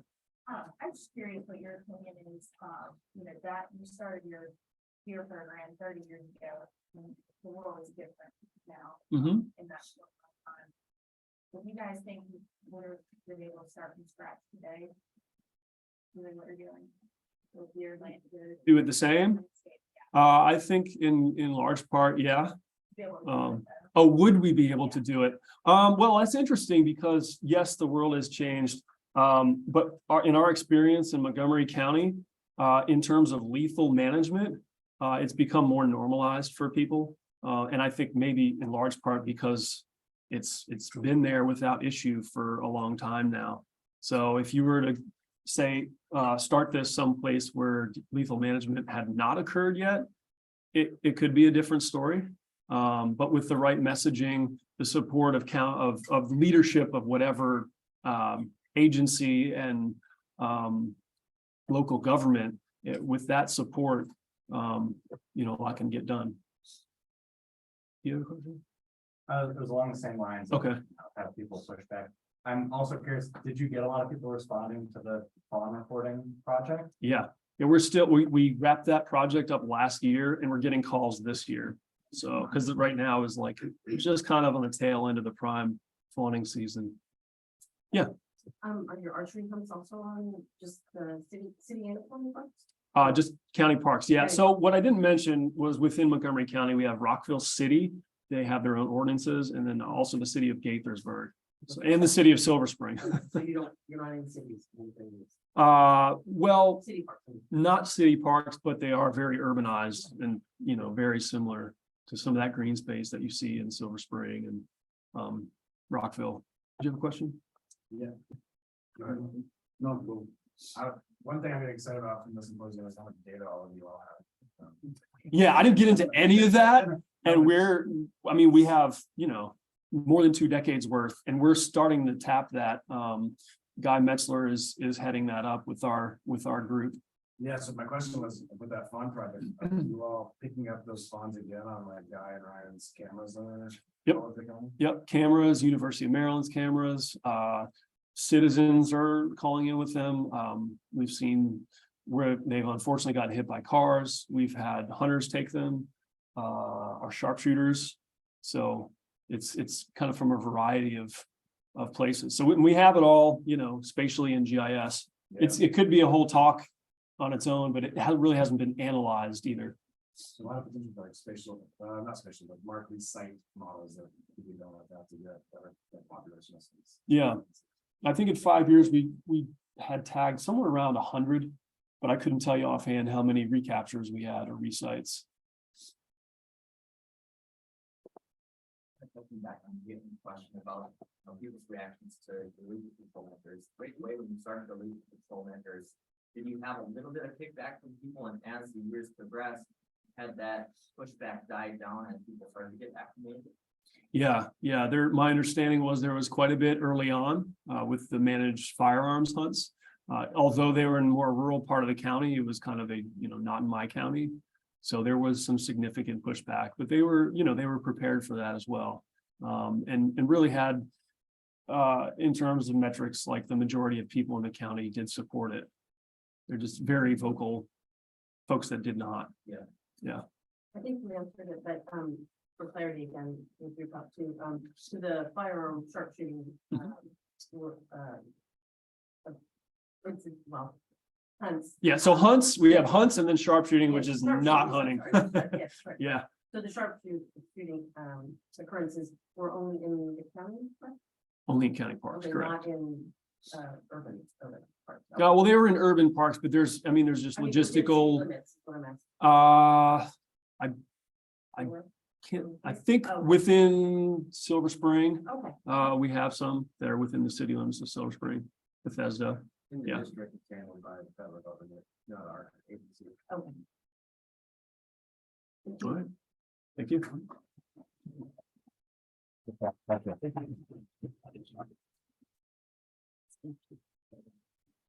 Stop it. Mhm. Oh, no. Okay. What is this? This is Chapman.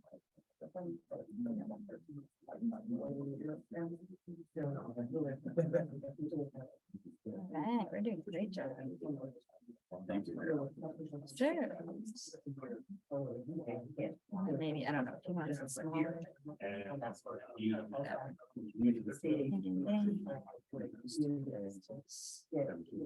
Something in place.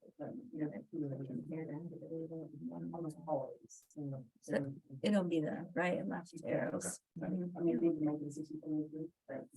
All right, we're gonna cross the river now, going back to Fairfax County. Our next presenter is Ethan Chapman. Ethan, thank you. All right, so continuing the theme of death and destruction, promise this is the last lethal deer management talk before lunch, so. Just one point of clarification to make in case any of you didn't see the correction note in the program handout. I'm not Catherine Edwards. That would be my boss who is here with us, but she allowed me the opportunity to speak on our deer program today. So the Virginia Department of Wildlife Resources is our state wildlife management agency tasked with managing deer across the Commonwealth. Each decade, our DWR officials and their collaborators revise the deer management plan for the state, which establishes population goals on a county by county basis. Fairfax County is located right there in the Northern Virginia region, in which the current deer management plan has prioritized deer herd reduction. Hunting is the preferred and primary way deer populations are managed across the state. What this usually entails is shortening or lengthening the number of either sex harvest days during the firearms season. We'll discuss in the next few slides why things are different here in Fairfax County. So in many ways, the Northern Virginia region is distinct from the rest of Virginia. Hunting is still the preferred and primary strategy for reducing deer overabundance. But the DWR recognized that some of the statewide traditional hunting seasons and bag limits are just too conservative to reach the goals outlined in our current deer management plan. Therefore, they have created several mechanisms in order to more efficiently reduce deer abundance here in Northern Virginia. One is increased opportunities for hunters to harvest deer by extending season length. In Fairfax County, this means deer can be hunted from September through February. And due to several supplementary seasons, antlerless only seasons, which kind of reinforced our harvest during our either sex season, which happens every year from October to January. Two, they've also employed a female-focused harvest strategy through programs like Earn a Buck, which basically incentivize hunters to harvest antlerless deer in order to unlock their second and third buck tags. And by removing daily and season bag limits, on antlerless deer, total harvestable deer per hunter has been increased through programs like DPOP, which stands for Deer Population Reduction Program. The combination of each of these strategies provides a strong system for herd reduction in Northern Virginia and provides a regulatory foundation for our program in Fairfax County. So Fairfax County is a highly developed, highly populated county adjacent to DC, which you guys are all aware of by now. You're probably tired of seeing maps of the area. It's about 390 square miles, so a pretty large county. About 24% of our land area is actually parkland, but it's highly fragmented by busy roadways, commercial properties, and residential areas. Most of Fairfax County is comprised of urban and suburban communities, as you might imagine. Agriculture is essentially absent. Most of our large parcels of land are publicly owned and remain open to public for recreational use. Our dense human population, of course, leads to increased opportunities for human-deer interactions to occur, and often conflicting ideas and political views on how wildlife like deer should be managed. To make things more complicated, just like some of our Maryland counties that we just heard about, Fairfax County has strict weapons code. So throughout much of the county, firearms are restricted except for the areas shown here in yellow. Even in these exempted areas, there are strict qualifying conditions regarding property size and acreage requirements that must be met.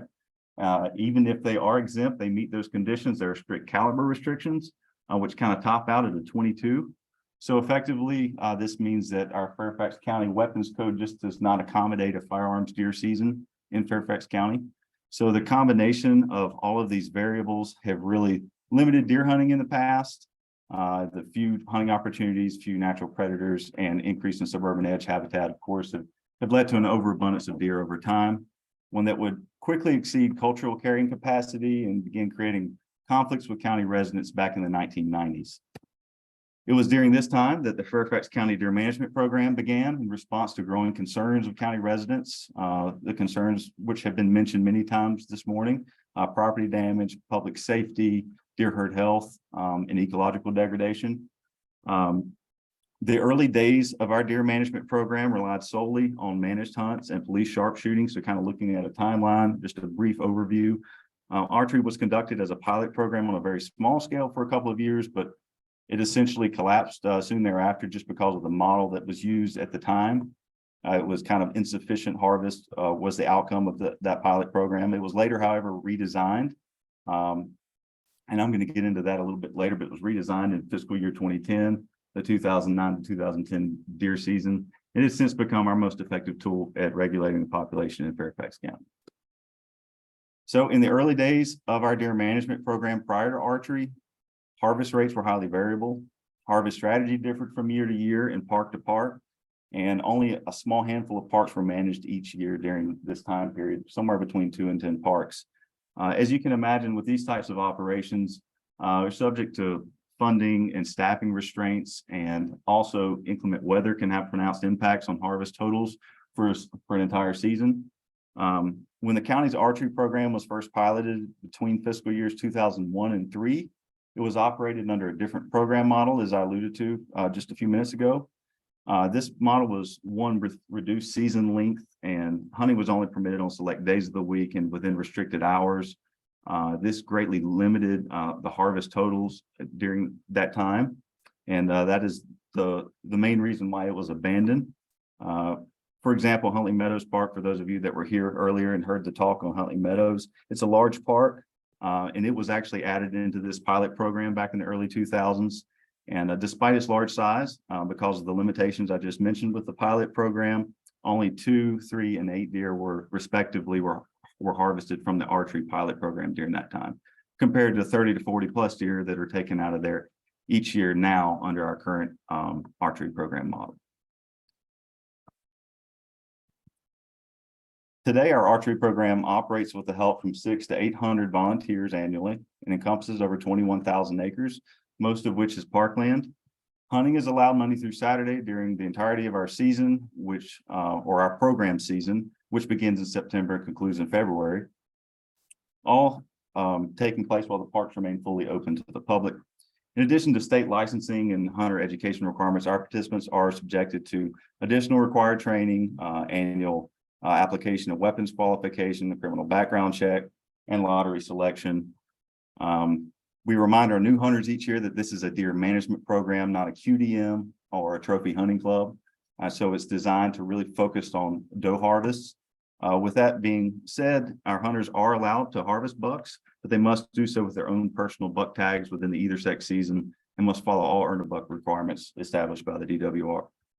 Finally, we're pleased to report 0 safety incidents in our archery program since it began. So this is a figure that we really like to stick out there when we're talking with politicians and any sort of opposing questioning members of the public. On one point, I did want to clarify too, with bucks and doe tags and stuff.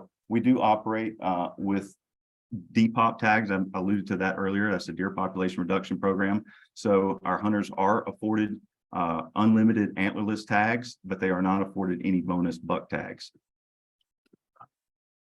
As far as how our program is conducted, selected participants can only hunt within their designated parks in their assigned cluster, which is lottery selected. Hunting from elevated positions is required. They're allowed to install tree stands freely within the hunt acreage, but they must be within or with at least 100 feet from property lines and at least 50 feet from established park trails. All of our hunters must mark their equipment, including game cameras, tree stands, with their own unique hunter ID number for accountability with tracking and to distinguish between what equipment should be there, what's not supposed to be there. We require our hunters and their park vehicles to be identifiable by lanyards and hang tags here pictured. This helps us to distinguish them as approved members in our program versus someone who is not approved, like a poacher or someone's trespassing. Hunting takes place, like I said, during legal hunt hours. Only modern archery tackle is allowed. No traditional archery equipment is permitted. And successful hunters must cover deer completely during the recovery and transport process. In the event, the unlikely event that any archery hit deer runs outside of park boundaries and expires on private property, our hunters are required to get a landowner permission prior to recovery. As part of our program, our participants are also required to electronically log a manageable but sizable amount of information each program-related park visit. This includes not only time spent in a tree stand, but also time spent scouting, checking game cameras or equipment. Doing so allows us to track hunter effort as well as total volunteer hours. In addition, our hunters provide us with other valuable biological data like number of deer seen. We even track the number of coyotes that are seen, and also any incidents that may occur while afield. What may seem like a minor inconvenience for our hunters actually safeguards our program's integrity and even goes as far to save our hunters in the event false accusations are made against them. So moving on to the harvest data, the pie graph on the left reveals the proportion of deer harvested by archery relative to other management strategies such as sharpshooting and managed shotgun hunting since fiscal year 2010, when the archery program began. Since that time, our archery program accounts for over 82% of total harvests. The bar graph on the right shows total program harvest data from the very beginning prior to archery until now. The green portions of the bars depict archery harvested deer following the program's redesign, which account for the years with our highest harvest totals. During these years, the program was aggressively expanded to now include 111 parks. An overview of just our archery harvest totals since fiscal year 2010 shows a nice bell shape with harvest ranging from a low of 75 deer there in the beginning when the number of parks in our program were few, to well over 1,000 deer back in fiscal years 2016, 17, and 18, after which we've been on a steady declining trend. And to demonstrate that this trend is not due to declines in hunting effort, this graph highlights a progressive, steady downward trend in catch per unit effort, or displayed this way, our hunters are simply having to invest more and more time to be successful while afield, indicating that deer are becoming less abundant or more difficult to hunt. Likewise, to demonstrate that harvest declines aren't due to a loss of hunting properties or acreage, this figure shows totals broken down by deer harvest per square mile, seen in the gray bars, while total huntable area, indicated by the green line, actually increased over the same time frame. In addition to presenting overall harvest data, we wanted to showcase data also at the individual park level for just two very different properties. This first property is Laurel Hill Park and Golf Course, situated in the southern end of Fairfax County. It's a large, broad park, a mosaic of open and forested habitats. It's been in our program since the very beginning of our redesigned archery program, so fiscal year 2010. It does provide us some insight into how harvest rates have changed over time. In this park, harvest totals continue to track downward while hunter effort continues to increase. Yeah, there's some effort increase there with the pandemic years. Even our non-hunting park-related visits were greatly magnified during the pandemic. But with those variables accounted for, we're still seeing a good progress being made, indicating that things are moving in the right direction. Contrary to Laurel Hill, this next park, Holmes Run Stream Valley Park, is quite small, 80 acres, has only been in our program for the past 6 years. Its geographical context is different, lying inside the Beltway, which for those of you not familiar with this area is the big interstate encircling DC. Additionally, its layout is different from Laurel Hill in that it's a narrow stream valley park. And what this means primarily is that it hunts differently, given the parameters we have placed on our hunters as far as tree stand locations, really limits the opportunities for where they can place their tree stands. Most of our stream valley parks have park trails that run right through the middle of them. So having to be 50 feet from those trails and then 100 feet from property boundaries can restrict hunting opportunities there. Even still, we're seeing declines and even steeper slope than we see in the harvest in Laurel Hill, which is kind of what you would expect in a park more recently subjected to deer management. We're seeing progress, and yeah, the non-hunting park related visits probably had an impact on the suppressed harvest totals there in fiscal year 21. So in addition to reducing overabundant deer, our archery program has also contributed to surveillance of CWD. We've been voluntary sampling deer for this disease since the 2019 to 2020 season in partnership with the DWR. We've increased sampling effort each season since to include a total of 776 deer from 103 different properties. Management. So this past season, CWD was unfortunately found in Fairfax County outside of our park program by a bow hunter hunting on private land. It was submitted to DWR's Taxidermist Partnership Surveillance Program. Hunters play a very critical role in detecting and limiting the spread of CWD. 79% of the total samples we have submitted through our deer management program have originated from archery, from hunter harvested deer in our archery program. So in summary, I know I'm running out of time. The Fairfax County Archery Program today stands as a model demonstrating that organized archery, for one, can be done in highly populated suburban areas on public lands while remaining open to other public recreational land uses. It can be done in large and small tracts successfully. Speaking of success, our program overall is successful. We're seeing success measured in different ways. We didn't have time to get into all of the data that we collect. Relative to other forms of deer population management, organized archery is low cost with the use of volunteer hunters.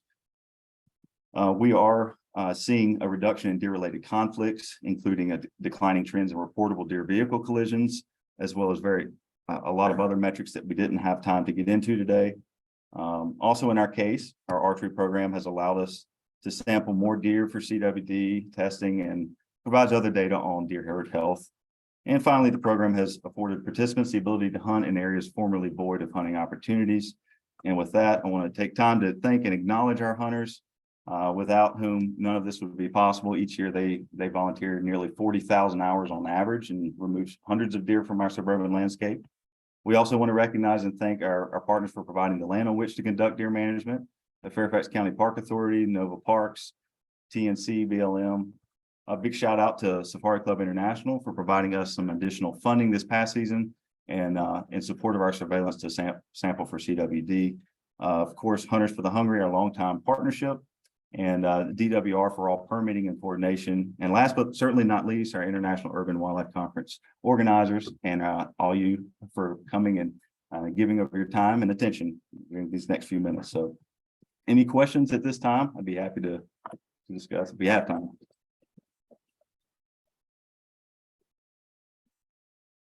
We have time for a few questions? Yes.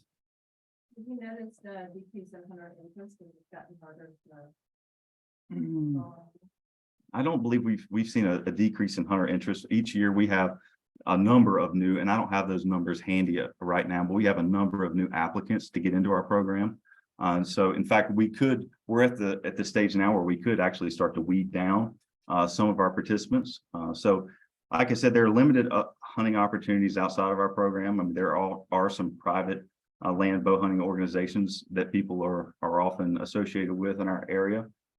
Hunters, that is, but as far as our program just offers a great outlet for hunters that are looking for that. So we haven't seen a decline in, yes. Along those lines, is it a lottery or is it? It is a lottery, yeah. And then the second, original question I had was, I think you mentioned that your parks stay open? Yes, yes, So like you said, Holmes is a small park and so there are trails nearby. yes. So is that not concerning? I'm just curious from. Well, as far and as- yeah, we get that question a lot. That's a valid question, certainly. That's one reason we stand behind our zero safety incidents. Well, thankfully, our hunters, if anything, that I feel like they've made our park safer. They have reported through our incident reporting, our electronic logs, reporting illegal activity. So most of the time, people will walk right by a hunter and never know they're there. They're well off the park trails. They don't want to be right on them anyway because they're trying to hunt. So most of the time our park visitors don't even know our hunters are there if it weren't for the signs that we have posted all over the place. So, Do they come in early morning hours or? yeah, so legal hunt hours in Virginia is half hour prior to sunrise till half hour after sunset. So no hunting is allowed on Sunday. That's just part of our program rules. That's not going to change. But no, legal hunt hours. Yes. Do you have hard refusals from adjacent property owners to prevent hunters from recovering deer? It's not common because of the cost associated with removing deceased deer on properties. Most of the time when people are aware that it might cost upwards of $500 to $600 to hire someone to come and get that deer out of there. And their neighbors don't want a deer in their neighborhood stinking it up. So usually it's not an issue. Yes. Yes, Shane. So I just want to make sure I didn't rail. But when you're hunting off these path areas, especially in the really narrow spots, you have to use some type of backdrop, whether that be a hill or these drop sheet for those archers. that's one of the reasons we require them to be elevated, just so the ground kind of acts as that natural backstop. So I think 12 feet is the minimum height for our tree stand hunters. So they know that, and that's kind of accounted for. We not have an issue. They know that being at least 100 feet from park boundaries, you don't have to worry about the arrows kind of flying across property lines or anything like that. And all shots are taken at motionless deer, preferably within a 25-yard radius of the hunter. So only close-up shots. Yes.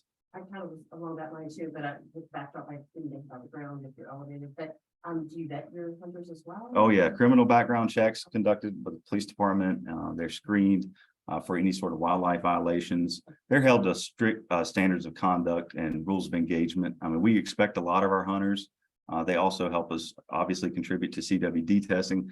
Our hunters that are and stick with our program are really willing to. We ask a lot of them, and they really have to exhibit a high degree of ethical excellence in our program. So it's not a good old boys club or anything like that. Yes. I was wondering, first, your hundred volunteers. You keep the volunteer hours and you work with DWR on using that as match money for PR money? That's a good question. We do track volunteer hours, but we haven't discussed that with DWR at this time. Yeah, right. I'm impressed with the number of CWD samples you're getting from this program. And I'm just curious how you have that set up to be able to access them. Oh, yes. Yeah, thank you for that question. We do have freezer stations set up. Part of the partnership we have with the Park Authority, that's kind of one of the benefits, is that we have freezers set up mostly in parks and strategic areas that are accessible to hunters throughout much of the season. This past season, we have required hunters to submit all adult deer that they've harvested from October through the end of November to one of our 8 freezer stations or 7 freezer stations that are out in the county. 8 is including our shelter where our office is. So that's how we have collected all of those samples. We also collect samples from our sharpshooting and other management operations as well. Thank you, Lisa. Thanks for the speaker this morning. We'll pick back up for several more talks after lunch, and for the speakers, you all want to join us, we have a immigration. Session resumes at 1:20. Be back there at 1:20.